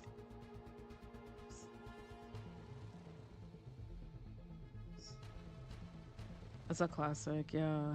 As soon as you said atmospheric, it kinda hit me. I don't know the person who actually no, Ben I think his name is Ben Salisbury. I'm not sure if I got his last name right, but for, oh my god, for, Annihilation, the alien that like, oh my god. I've never felt so uncomfortable listening to a piece of music than I did with that scene. It was perfect. It was perfect. It fit so well. It was just like it was perfect. Well done. Hats off. Yeah, Salisbury and Jeff Barrow, I think are the two. I forget if they're like head or something. Again, don't quote me on it. Mm. But they've done several scores for Alex Garland, including Ex Machina and Men. And I love the Men score because it's like Gregorian chant. Ugh. It's like it's Gregorian chants followed by a seizure. Oh. So weird. Like every movie they do with Garland is like a little bit different. So Annihilation especially is really great. Um, yeah. Heck yeah. Yeah, no, Annihilation is super good. Um, what else? There's a few others, I'm sure. I have them all on my liked playlist. I can't think of anything off the dome right now, but as soon as you said atmospheric, I was like, oh yes, Alien. Alien from Annihilation. Um, there's like one or two songs from Barbarian that I kind of like. I can't remember the name, but I remember hearing the soundtrack and was like, I'm kind of digging this. I'm kind of digging that. Um, I can't remember the name though, but there's a few that like I thought were pretty good. Yeah. Hmm. I will say like enjoyment area. Mm-hmm. Assault weapons I think I like Loved weapons. Yeah. some interesting. Interesting stuff going on. Yeah. I I liked it. Okay, so you did see weapons though, Yes. and you enjoyed Barbarian more than weapons. Again for like different reasons. Would you be getting into spoiler territory if you explained those reasons? Because now I'm curious. This is like a selfish question. I'm curious. I mean if you haven't seen weapons, Oh well, okay. Well, if it's spoilery, maybe not, because I don't want because weapons is still like out in some theaters, so I don't want to ruin it for people. But maybe this is a private conversation that maybe I should ask you. like with the non-spoiler version, Okay, like Barbarian for what the movie ends up actually being about. I see. And I feel like the way that they sort of do a 180 on you is part of why it works, like as a storytelling move, I guess. Mm, And I like how that's different in weapons. Like the way they arrange the story makes sense, and I like how that builds to seeing things from different angles and kind of like, oh, this is actually what the film is about. Like, right. makes sense after you sort of see all these different points of view. Um, but I kind of felt like, oh, that's what it's about. Like, I don't know. For me, it For was weapons, you mean? like interesting that that's where they went, but I found the twist to be kind of like, oh, okay. Like, not that I hated it, but it was like, The twist is wait. Yeah, I agree. Interesting and gripping than sort of where we end up. I mean, the ending is bonkers. I'm not gonna hold you. I agree. Yeah. When you put it that way, I agree. However, I will say like um the journey is really good and I like the way that the movie is formatted because I was not I walked into Weapons blind. I just saw people saying it's really good, you got to go see it. I'm so happy that I walked into it blind because that movie, even with the twist, even though the twist is like not is way less exciting than the movie and the journey to get there, it's still like it's still engaging enough, right? And then like it's a complete narrative. Like there's no like it doesn't feel like there was anything missing. It didn't feel like the writing was like stagnant or like anything like that. It just felt like, oh, this is what it is. 100% agree. But it was still like, and I agree with your take on Barbarian too, like on how that worked out. I need to watch Barbarian again though because that first 15 minutes shocked me so bad that the rest of the movie didn't quite register for me, personally, to be honest. And the reason why is because I do so much traveling alone for conventions. um, I now that I am making a little bit more money, I've started staying at hotels. But for a long period of time while I was doing conventions, I would be staying primarily at Airbnbs. Um, and sometimes these would be empty Airbnbs, sometimes the owners would be there.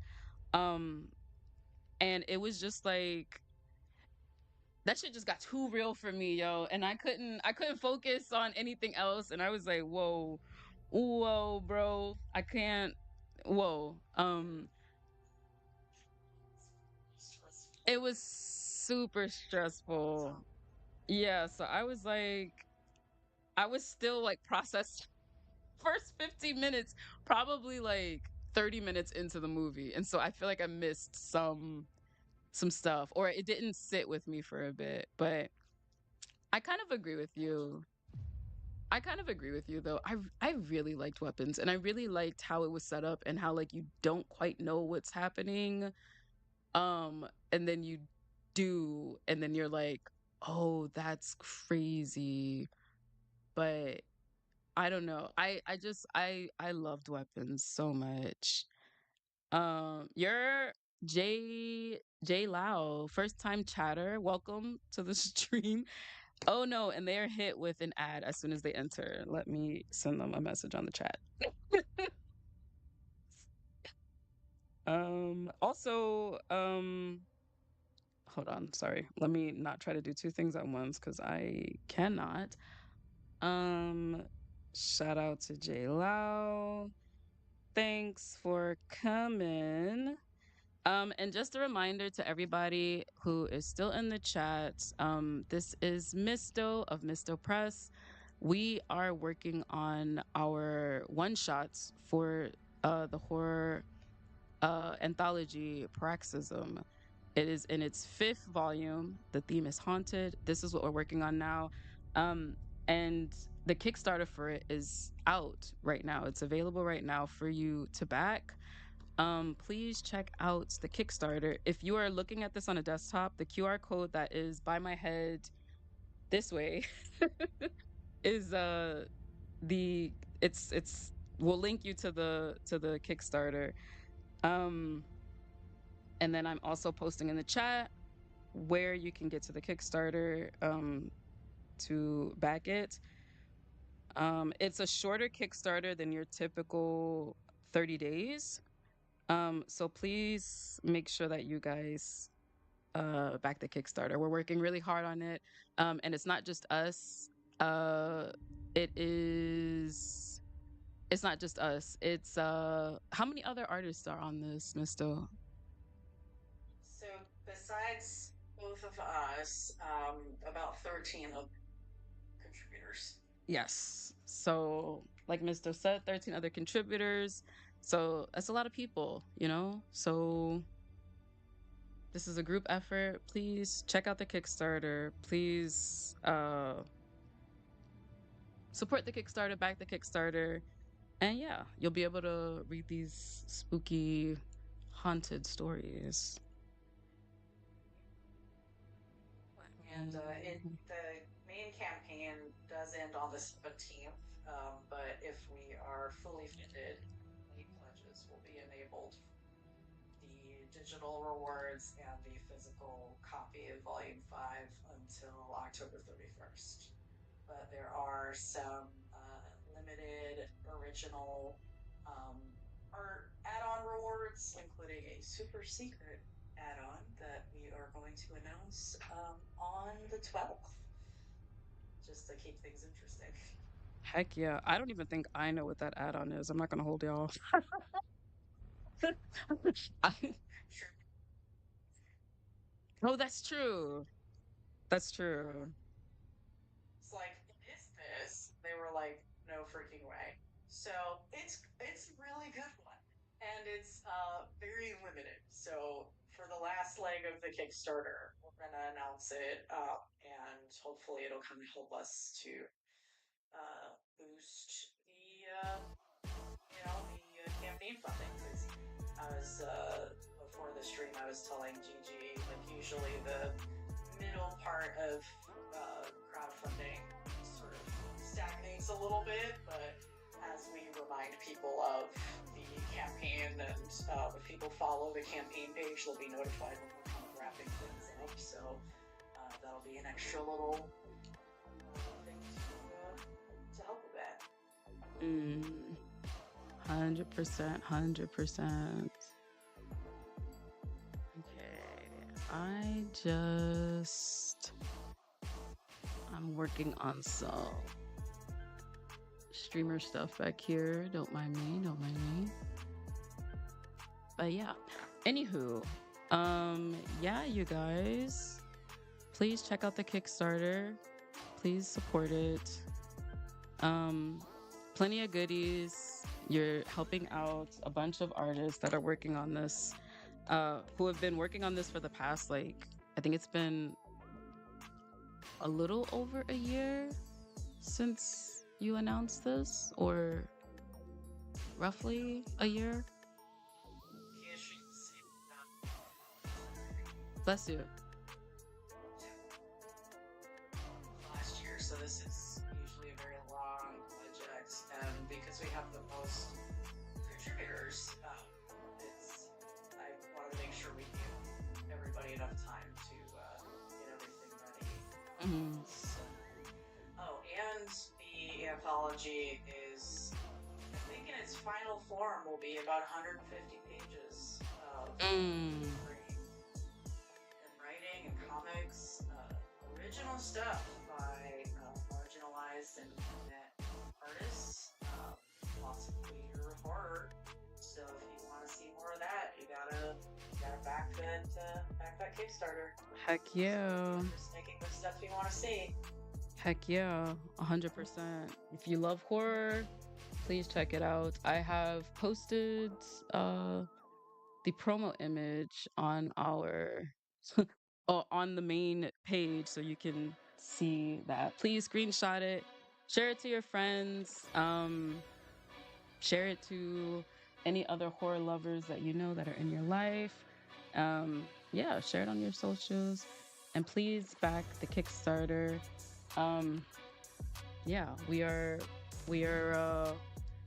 down to the wire. So please back it, you guys. Don't wait till the last minute. So we want to get these one shots out. My heart can't handle the last minute, last hours of the Kickstarter. Like, yeah, refresh the page over and over. So if you want to help an old man out, let's say. Yeah, no, 100%. And thanks, shout out to some of the people that did that have already backed the Kickstarter. Donnie, who is Johnny, who was here talking about going a nap, did actually back the Kickstarter, and I think they backed it at the $100 tier for all five for the full bundle. Um, so they did back that. So you guys, for the early bird price of $100, you can get the Paroxysm book bundle. Like I said, this is the fifth volume in the anthology, and so backing at $100, you get all of the previously published books. But that pricing is limited to 10 backers. So there's only 4 left.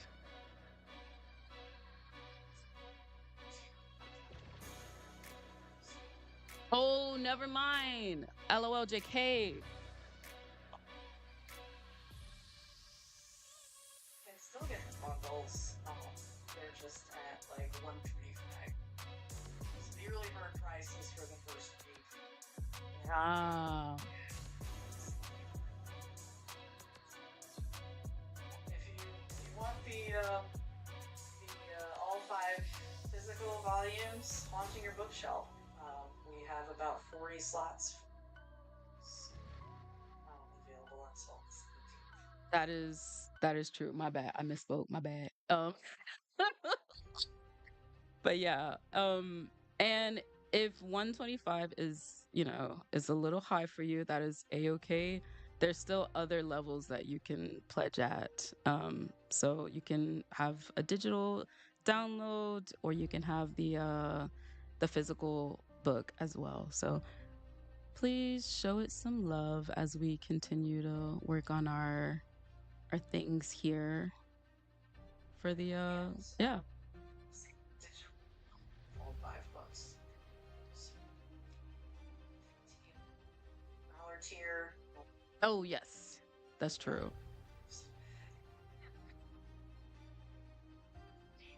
I understand. I'm more excited to get people to read everything. So, everything we've got on offer. So, those are available digitally as well. Right, right, right. Right, cool. Cool, cool, cool. So I'm gonna move this image now and get back to getting some drawing done. Um, okay. Let me see. Get like a quick time check. Well, today is gonna be a heck a busy day. Let me see what my time is looking like. See what I can finish up in the meantime.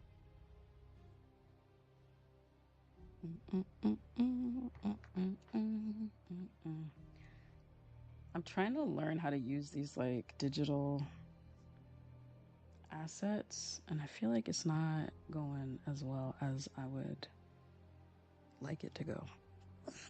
It's just not doing what I needed to do. It's just not happening.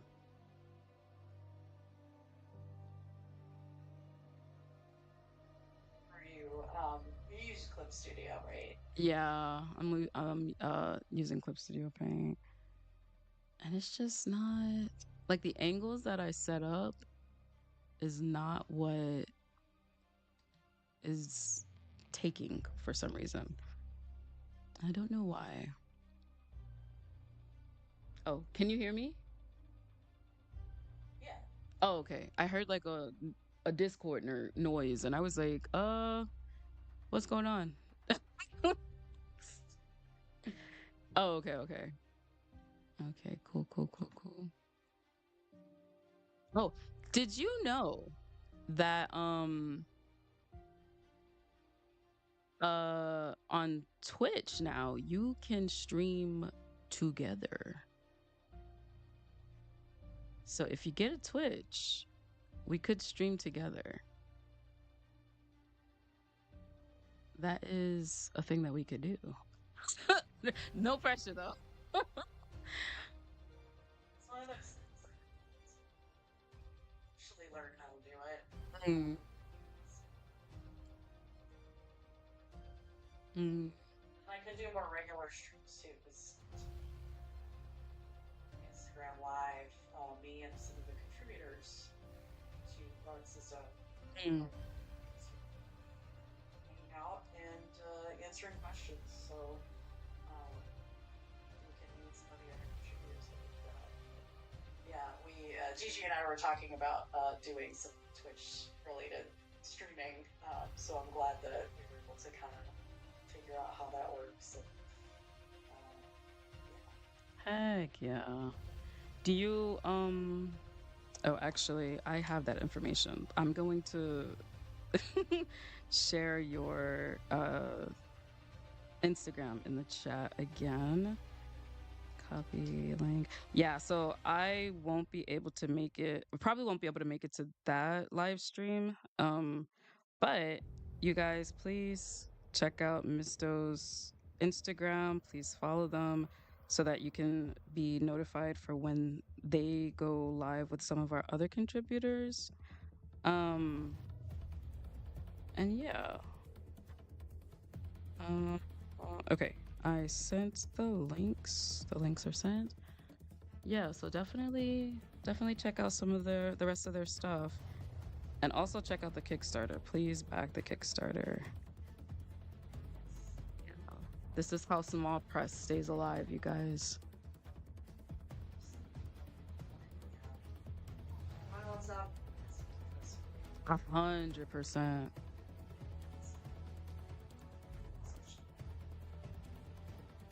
There's so many artists. Just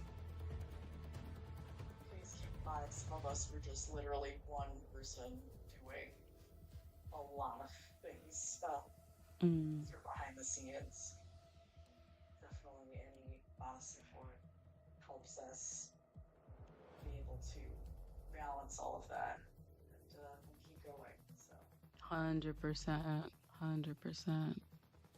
So now, actually, I am curious to pick your brain about some stuff. So, um, and not to get like too formal, I guess, because I don't want you to feel like this is like an interview kind of thing. I want you to feel like super relaxed and like chill. But something that I think is helpful for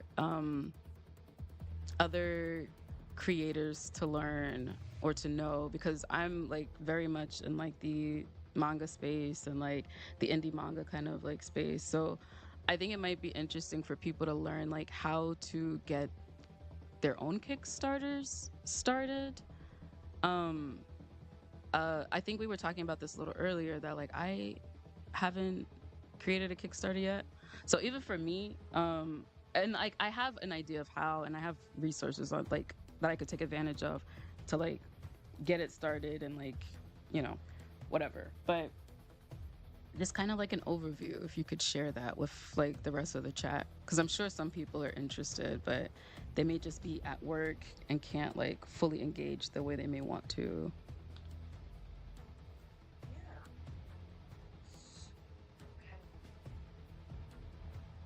I know about Kickstarters from other people at random. So I had friends when I was first getting started uh, with the very first volume of Paroxysm, who I was able to pick her brain about and sort of learn the ins and outs, which was super helpful when the time came to actually run my Kickstarter.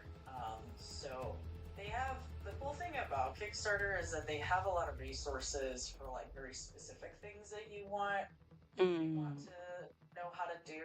Um, but I find that like the most successful um, experiences with Kickstarter, with crowdfunding, come from already having everything done Mm-hmm.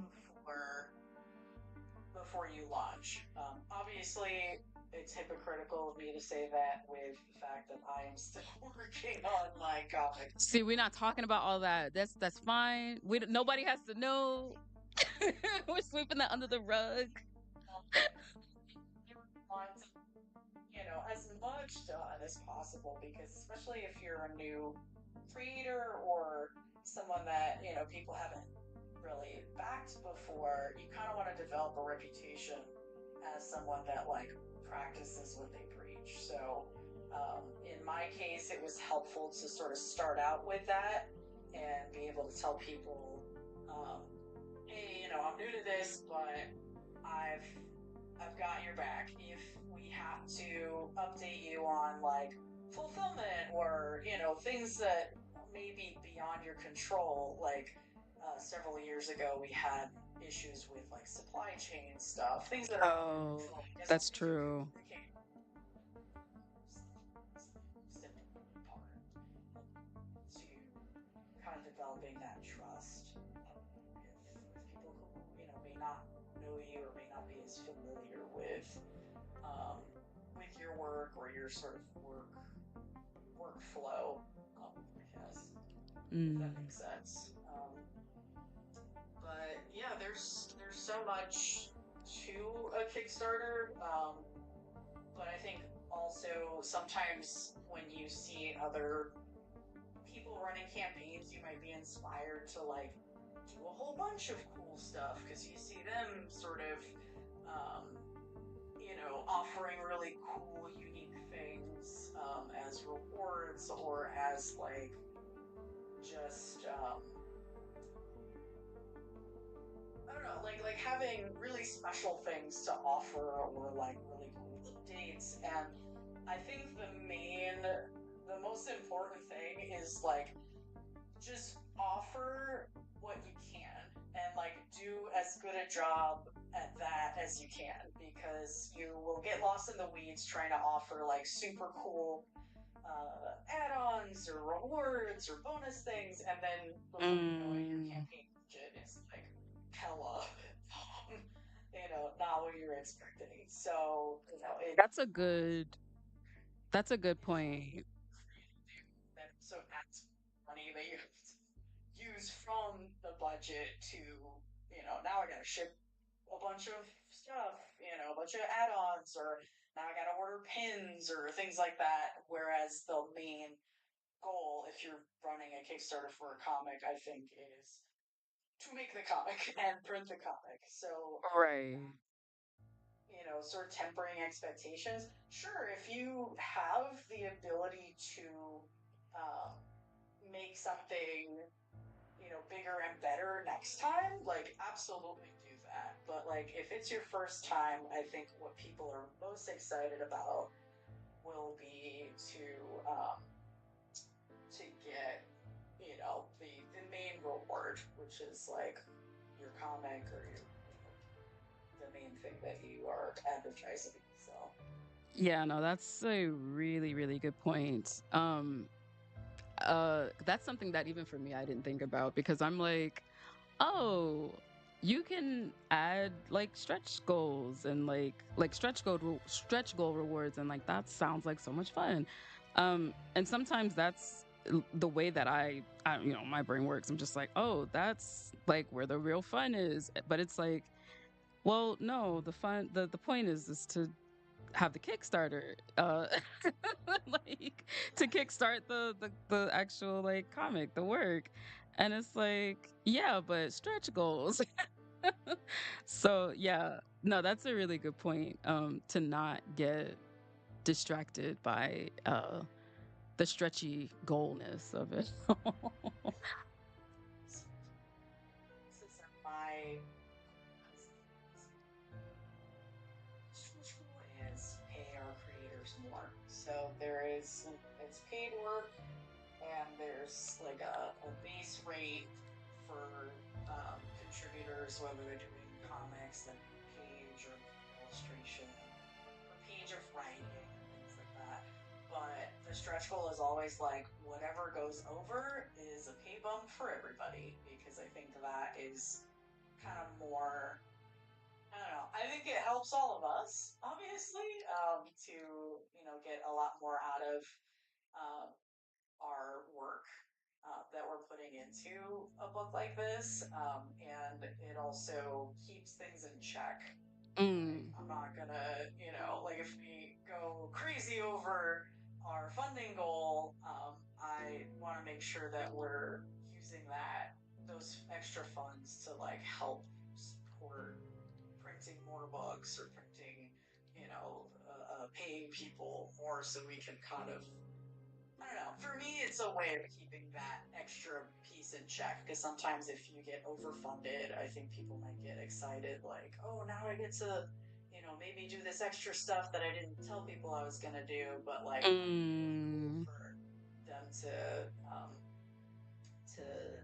see that we're able to do. Like I try and sort of be mindful of things like that. Like, I'm one person, and if it's an anthology, then I want to make sure that I am first and foremost um, showing love to the people who help make this book exist. Because I can't make, I mean, obviously, we could make anthologies on our own, but like something of this magnitude, like, I could not do right.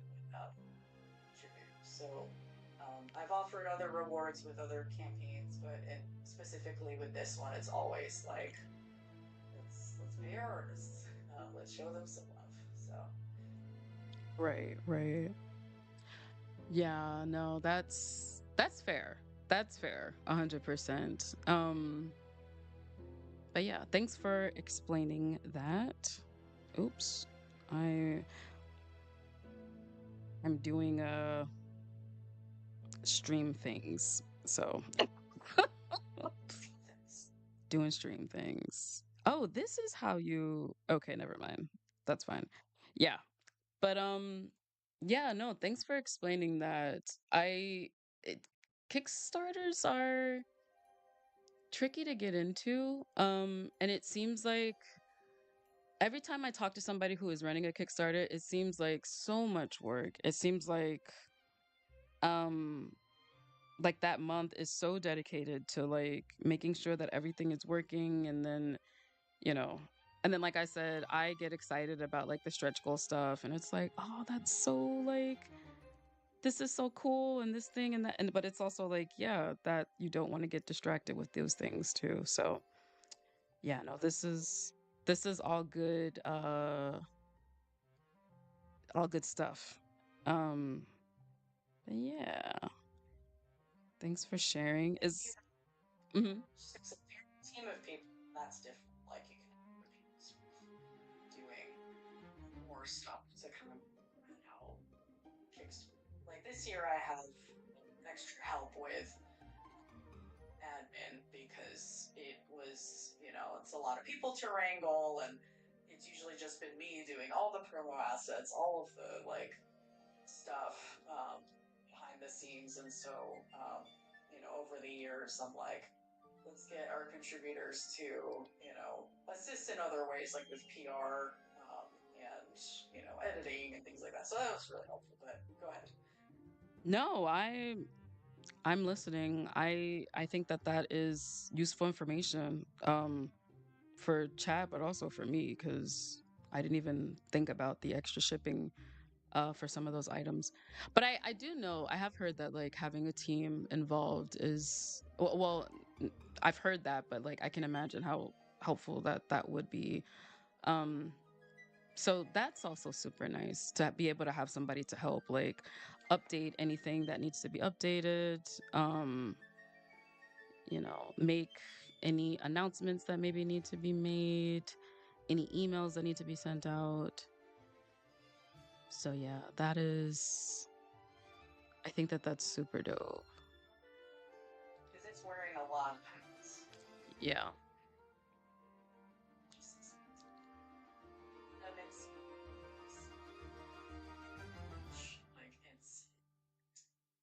like it's a lot more involved than that, I guess. Yeah, no, 100%. 100%. I am personally, I would like to kickstart my own thing. I'm a little nervous about it right now cuz um I don't know, Kickstarter is going through some changes internally, I think, that are making me wonder if I should pivot. um to another like crowdfunding uh resource, website, platform. Um but I think that's something probably we could talk about off stream, but yeah, but I am like personally thinking about like how can I do this? How can I do that? Um so yeah, I think you sharing that has been super helpful, not just for me, but just in general for anybody else wanting to do the same thing. But what is what do you find to be like the hardest part of wrangling up a Kickstarter? Hey Donnie, welcome back. Mhm. Sorry. It's like someone asked, what is a one shot? Yes. So a one shot is basically describing like a self-contained story. So one that doesn't have like other chapters to it. So when I talk about one shots related to criticism, it means that every book has like self-contained stories in them that are not like serial. Correct, correct. Um, Donnie says, shoot, I forgot about the Kickstarter situation. Yeah, it's not fun. It's not fun. Hopefully things can get figured out very soon. uh, It's a situation where like the time yeah. um,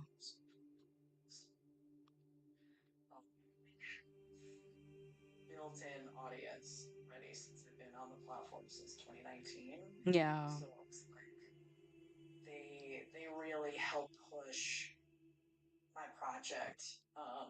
And especially if people are recurring backers, like I have several super backers that have literally backed every Kickstarter I've done.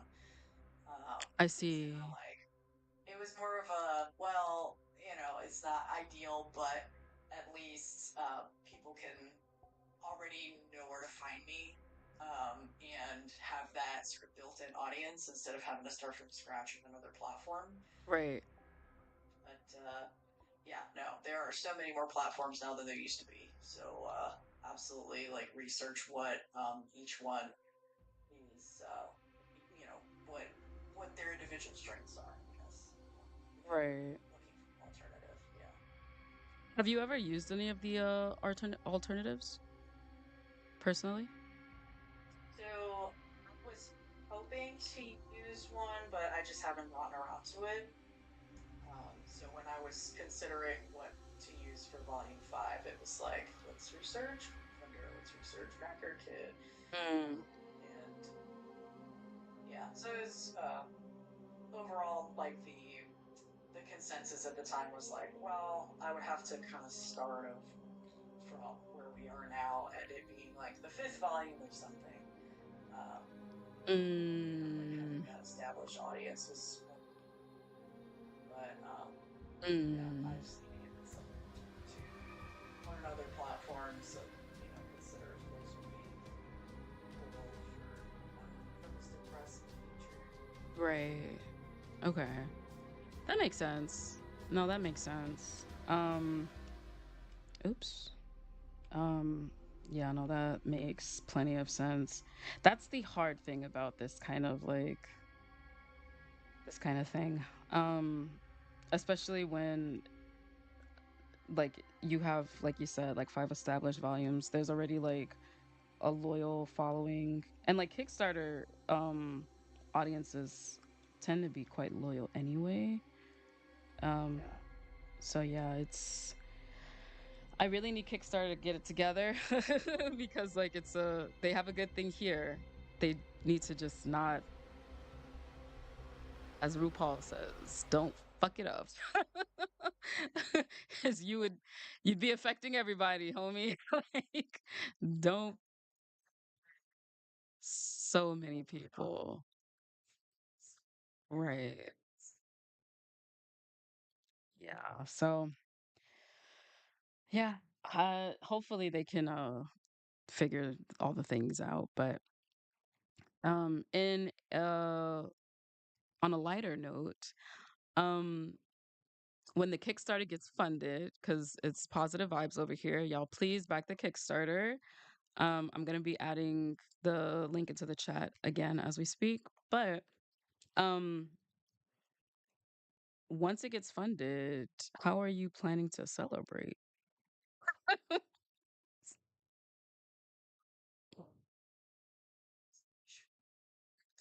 Usually, um, usually the campaigns I've run would go through the whole month of October, so then it would like end on the 31st, Mm, and then Halloween party. mm, Since this one is shorter, mm. I'll have late pledges available until the 31st, but we have to get funded by the 17th in order for those to be enabled. Right. Um, Hoping to do like a movie watch party or something with the Discord, since that's something that I've done in the past, but not with contributors. So that would be kind of cool. Like pick a fun movie to watch, or just like a big hangout with everybody. Heck yeah. Like I'd like to thank the Academy, etc. I like to think the Academy is crazy. But yes. I cannot do this without our contributors and without our wonderful backers. So, 100%. yeah, I'm always so excited when I see people that I recognize um, from previous campaigns. So Heck yeah. I'm sure that that feels really nice. That's like yeah, I get like that when I have repeat customers at conventions and on my online store. That's super nice. Super super super nice. Um and yes, Jay, that is a good idea. I have pinned the Kickstarter to the chat. Um I will also still add it in the chat. Uh because I like when those things pop up and I didn't set up my bot to do that, unfortunately. But there it is. It's pinned at the top of the chat and also it's in the chat. So yeah, you guys, please check out the Kickstarter. Um, let's see. We got still a few folks here, but my stomach is like my stomach is acting up. Oh, my tummy. But yeah, let's see. I think I have everything posted. Yeah, I think I have everything posted.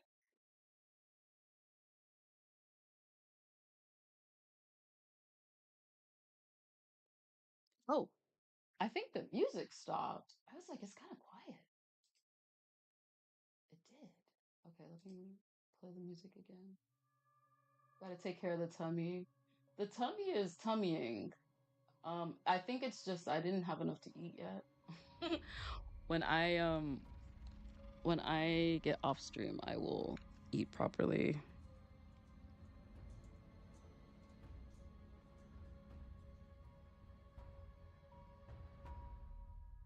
gotta take care of yourself.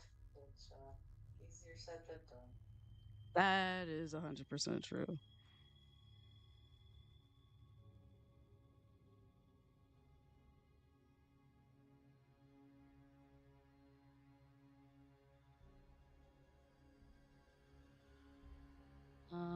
Algorithm messed me up. I didn't even know the comic existed. I at least caught it on time for the early bird special. Oh, snap.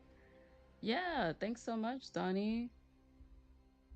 Thanks so much for So that. Yeah. Oh yeah, I was saying that earlier. Well, I'm not sure if you were still on oops with us or not at that time, but I mentioned that you had backed it for the early bird special. I Thank you donated. so much.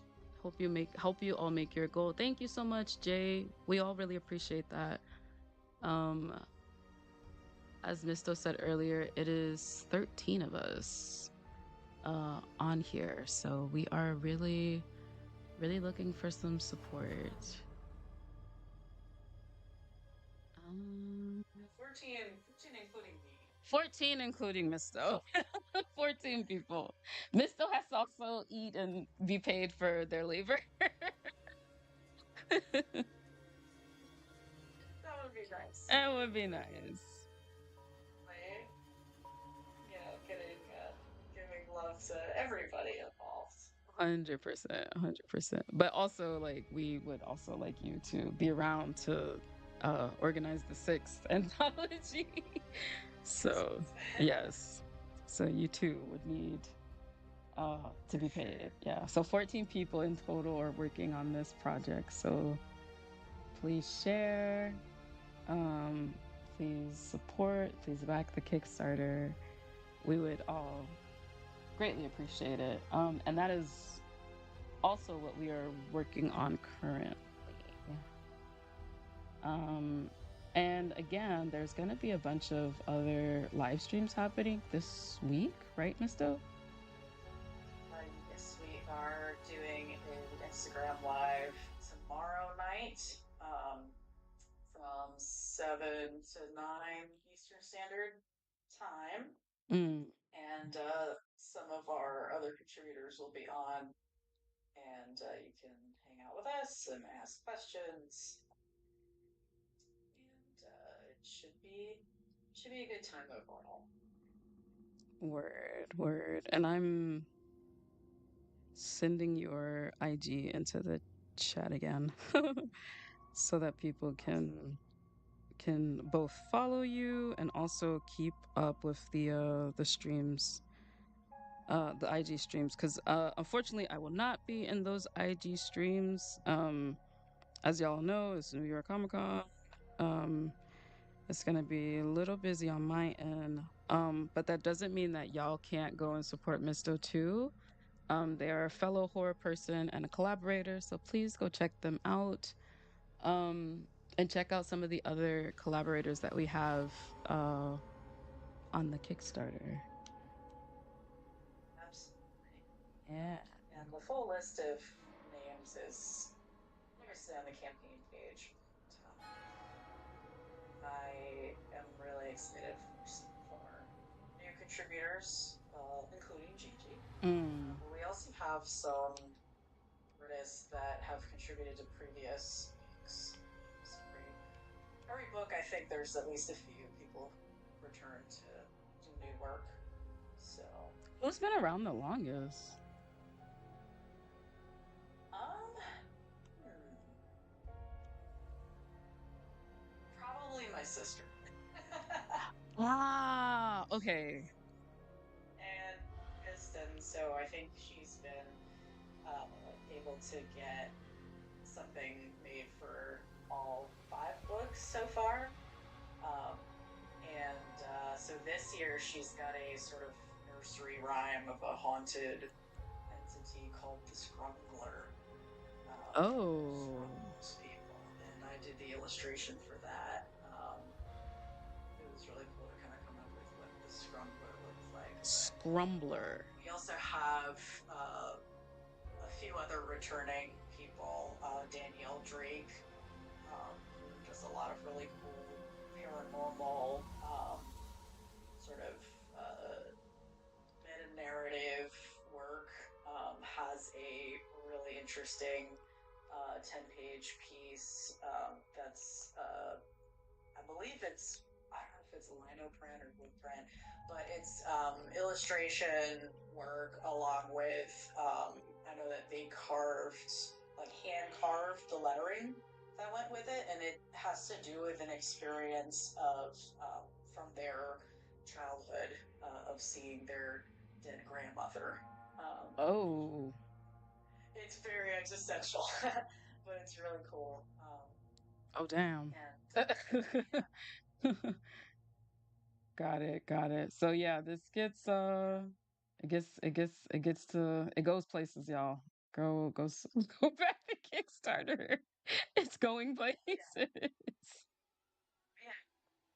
yeah. And previous books too, like some really interesting contributions. So our volume three, for instance, the theme was evolve, and we Mm. had two comic artists, both trans, gender nonconforming, who did comics that had trans main characters, and both of them in different ways did body horror where the characters like melt.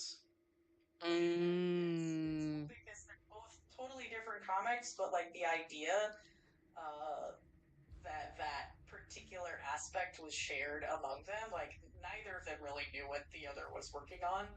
Uh, is really cool. So it's like we were able to touch on the facts because every for the last couple of Kickstarters at least, like I've kind of tried interviewing some of the collaborators, Hmm. and so both of them were kind of like when I asked like, so tell me about this motif, they were like, oh yeah, that's right, we both kind of did that, didn't we? So it was kind of a thing that What some things volume? I could. What volume was that So one? that was volume three. Oh, okay. Yeah, Okay. That's cool. It's always nice when uh things happen like that, like in a serendipitous kind of way, where it's like there was no conversation behind it. It was just like the vibes were just that everybody was that locked in. yeah, That's kind of cool. yeah. And I want to say that for the most, with every book, like there hasn't been really a repeat. Like these two stories are the same thing, Mm-hmm. which is really Hmm.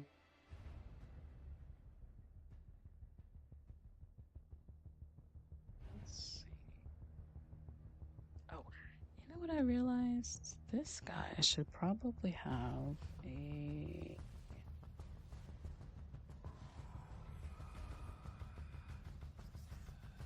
That's not the right.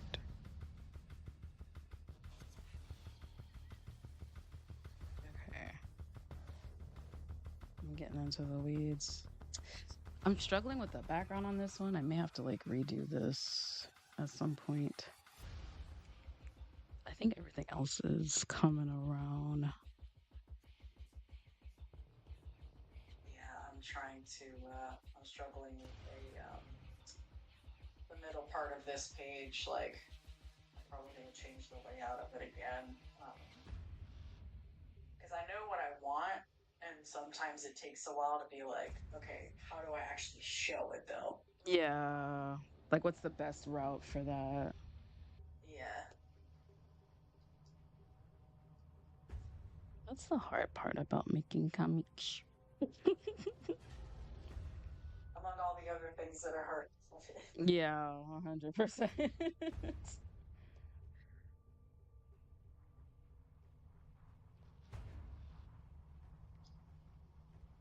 I did not give this guy a tie, and he absolutely should be wearing a tie.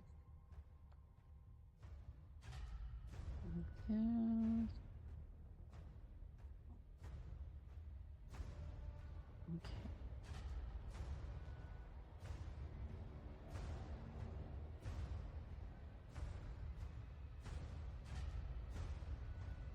Oh, my stomach is a grumbling.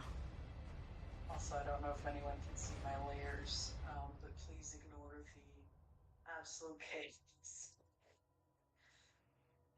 layer system. Your layers are fine. I've actually thrown myself into the crossfire of layer apocalypse. Everybody can see my layers, and it is yeah, it's a lot. It's a lot going on. I've spared you. Numbers.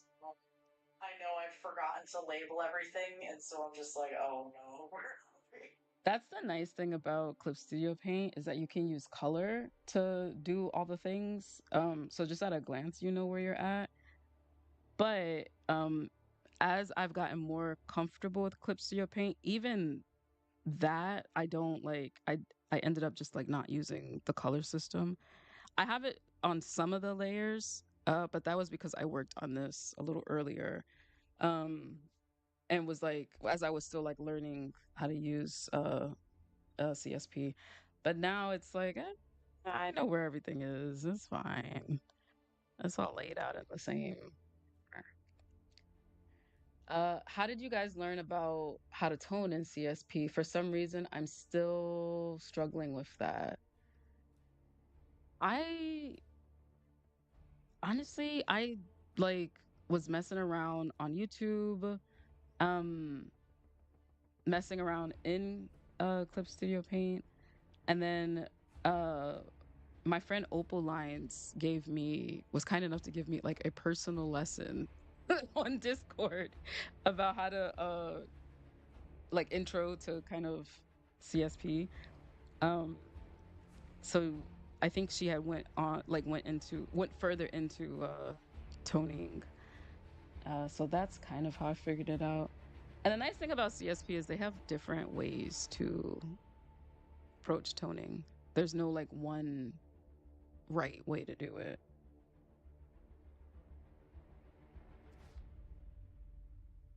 And I'm actually looking at Photoshop. I have yet to learn how to use Clip Studio. I'd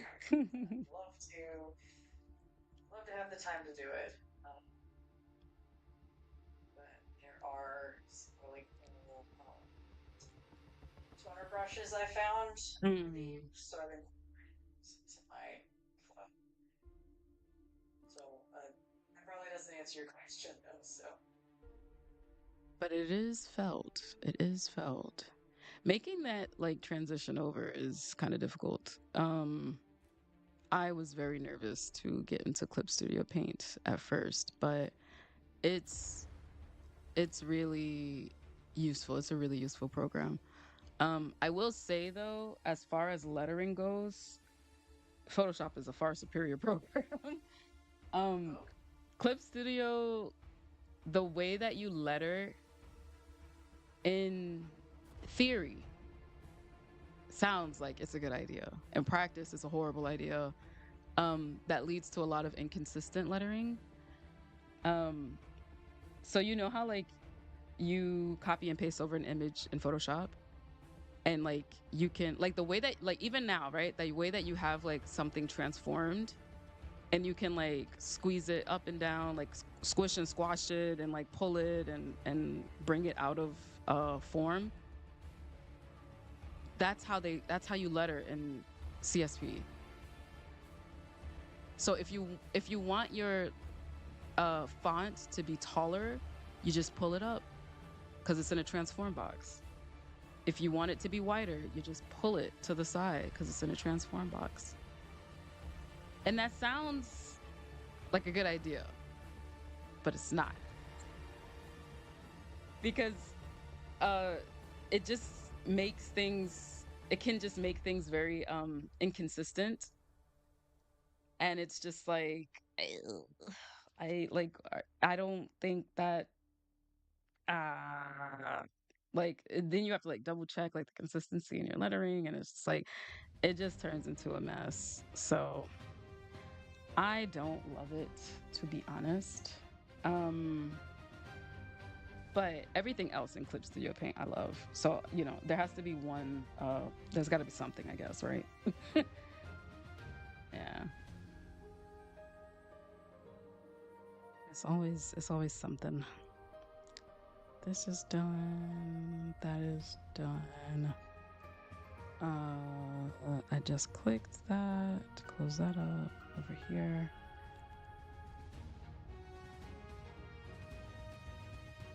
This music is supposed to be suspenseful, and it's giving a little not suspense. It's giving action, but that's fine.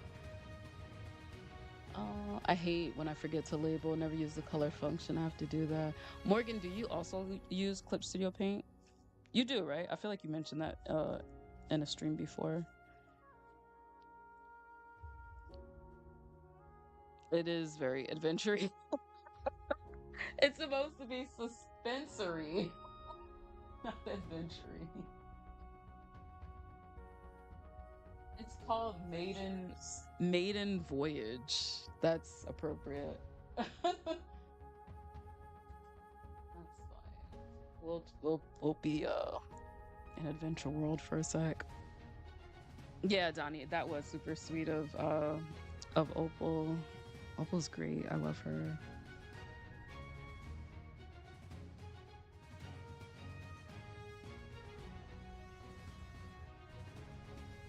Um okay. Oh no. I hate when that happens. Okay, yeah. Where's that other, is this it here? What is it? How can I fix this? Let's see.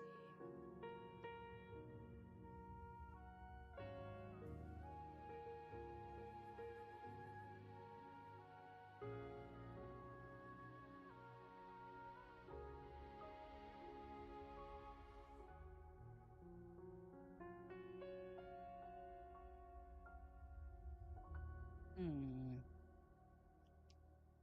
Oh, actually, let me lock some of these.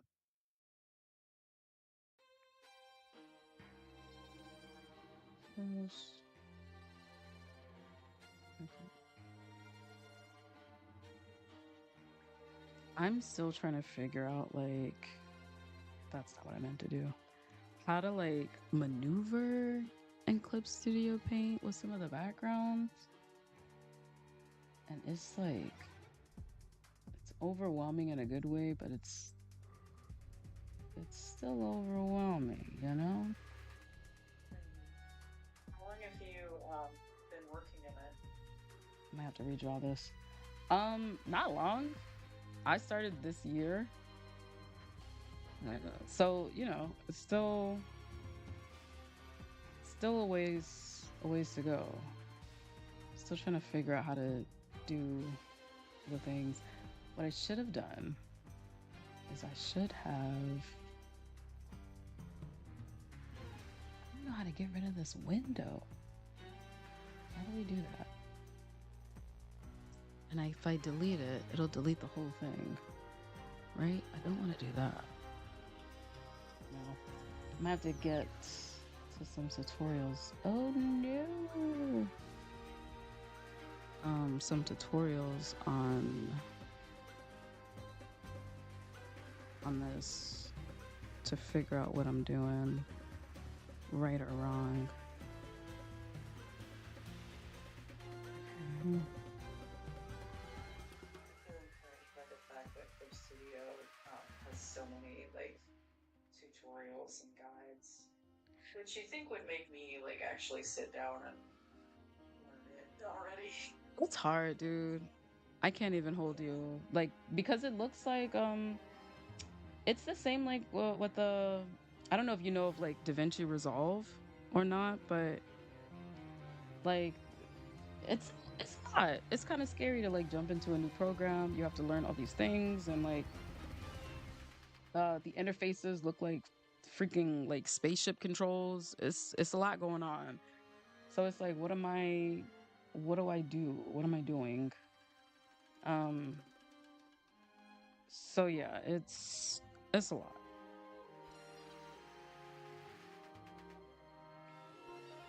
Why does this keep doing this? And I can't get back to where I was. Where is, I might just go.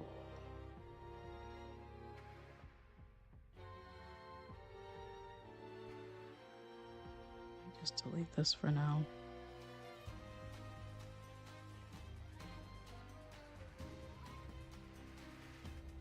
And then duplicate that.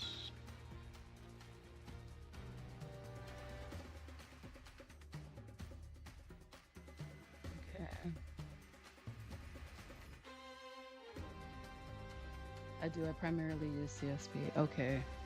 Yeah, I figured you mentioned that before. I thought I heard you say that.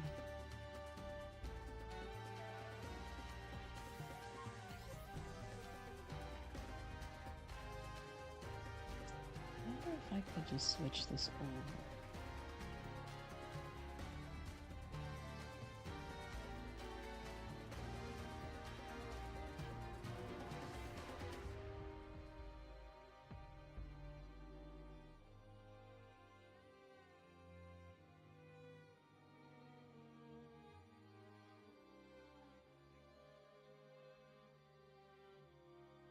I don't know why I'm struggling with this. Something about this, I can't figure it out. Let me swap this over. Hey, this is me trying to like get my backgrounds together, uh, and not quite doing a very good job at it. Struggling. That is a feature I want to use if I use Clip Studio, is like the 3D stuff.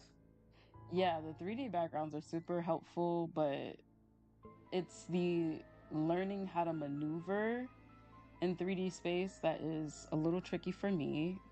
Um, to be honest, that's been proving to be the most tricky for sure. I don't know if I can switch this way. No, I can't. I can't even switch that. Hmm.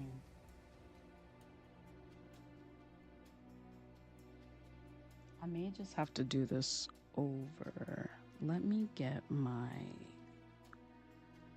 background in first and then draw from the background, which is what you're supposed to do, but I drew first because I'm a sucker.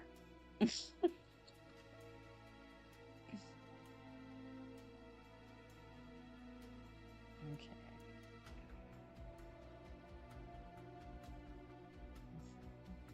Better.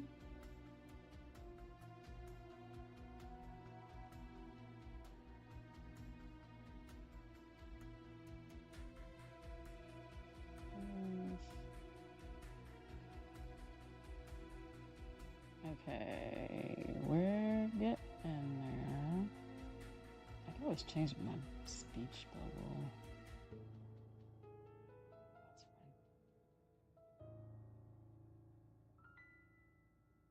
fine. No, I can't do this angle.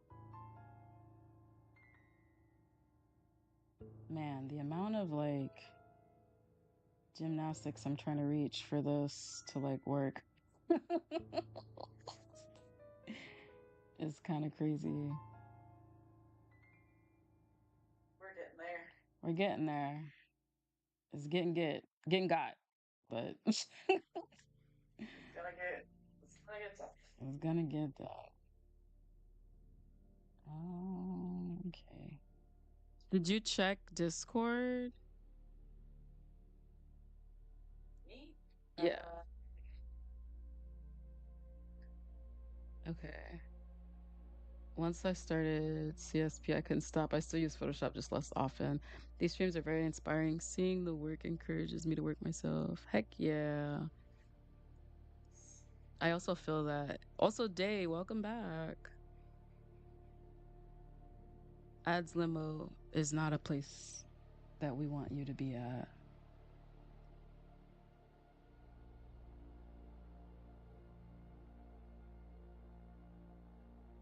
This is this way.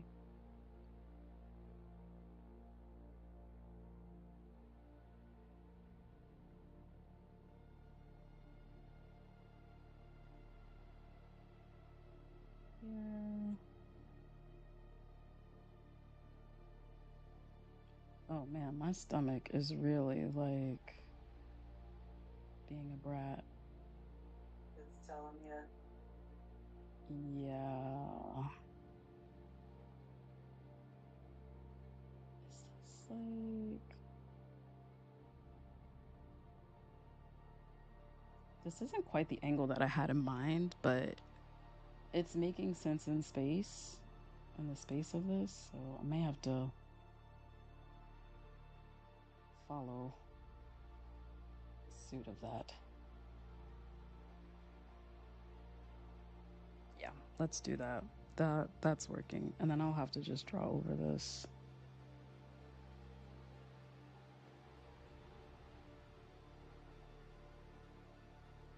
I feel like this should be a little different though. If this pillar was not here, like move, guy. Damn. Messed it up. Dang it. Okay. Stomachs have needs. Stomachs do have needs. And I think my stomach is winning the fight right now. Okay, so oh God. I want to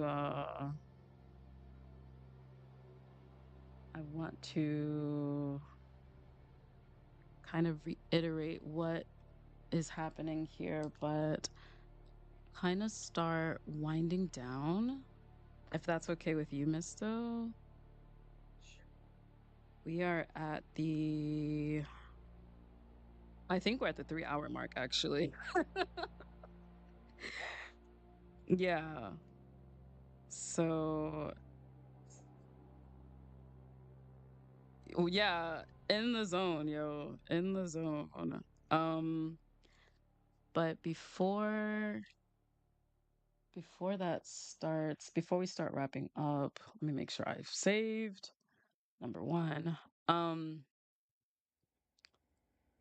let's just quickly reiterate some things. So yeah, just again, we were working on our one shots for the Praxism horror anthology that is currently on Kickstarter. It's volume 5 of the anthology, and it is 14 of us that are contributing to this horror anthology, all led by Mysto Press, who is here with us now drawing.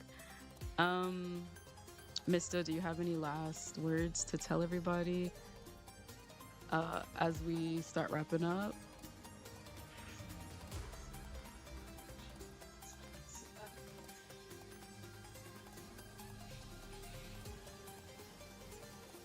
just to reiterate, the Kickstarter for Volume 5 of Paroxysm is live currently until October 17th. We have late pledges enabled for our digital rewards and the physical book copy, and those will be available until October 31st, but we need to get fully funded by the 17th in order for those to be enabled.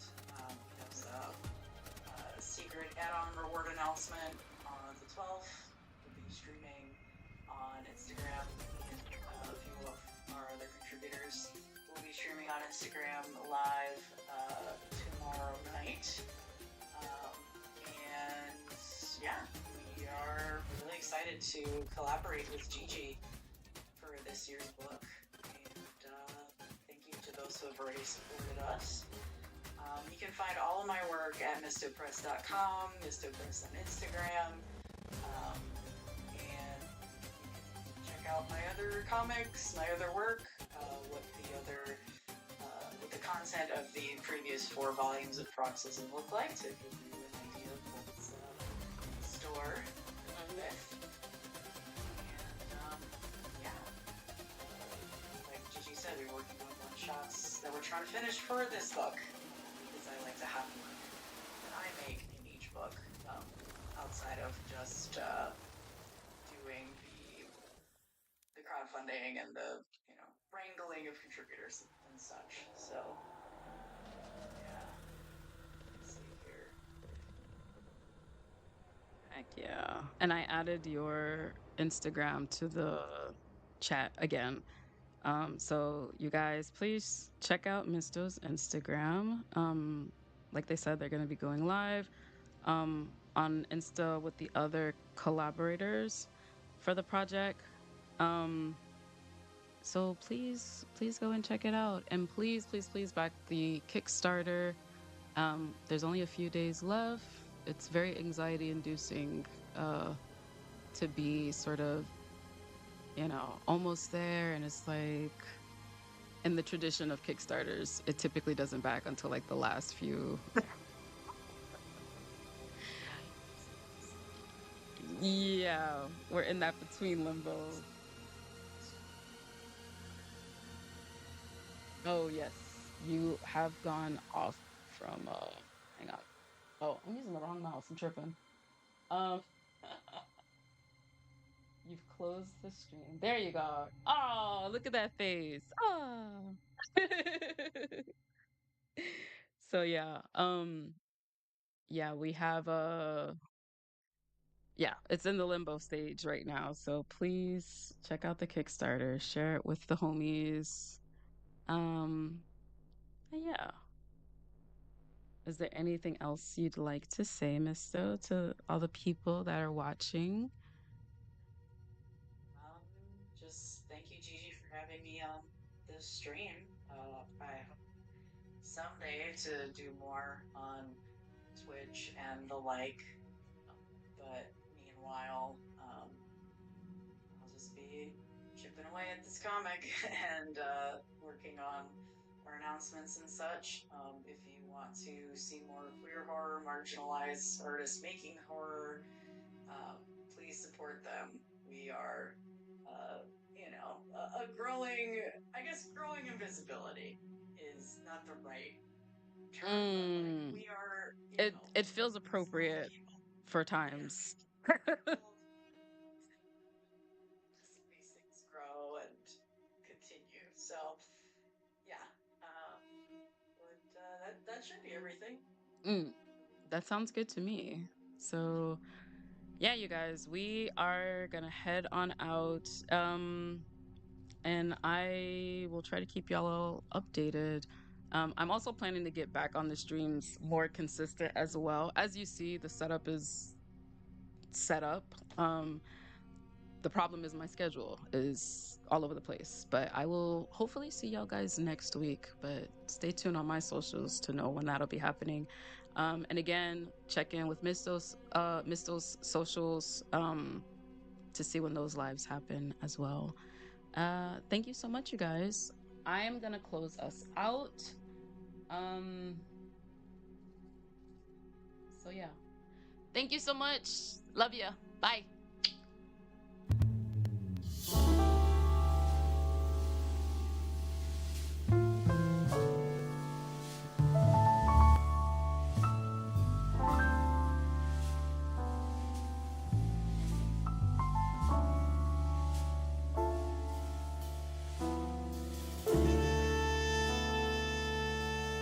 Can you hear me? Oh, okay.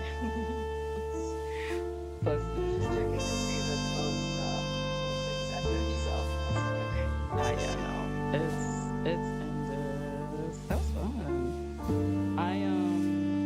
I was kind of getting into it, but then it was like there was so much hiccups at the beginning that I was like, let me give it a little bit more time. And I was kind of getting into it, but I was like, if I get too into it, then I will be late for Comic-Con stuff.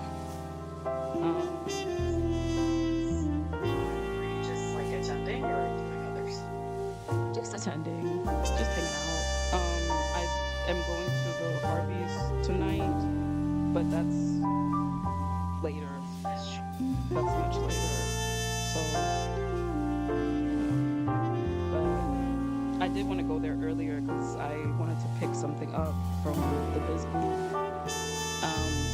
And I just be hanging out, to be honest. Yeah. But, I just, I told people I would meet them at a certain time. And it's just at the Biz booth. It's just, hopefully they will be there. I mean, likely they will be there. They're working, but just in case, I didn't want them waiting on me for too long. So, but I told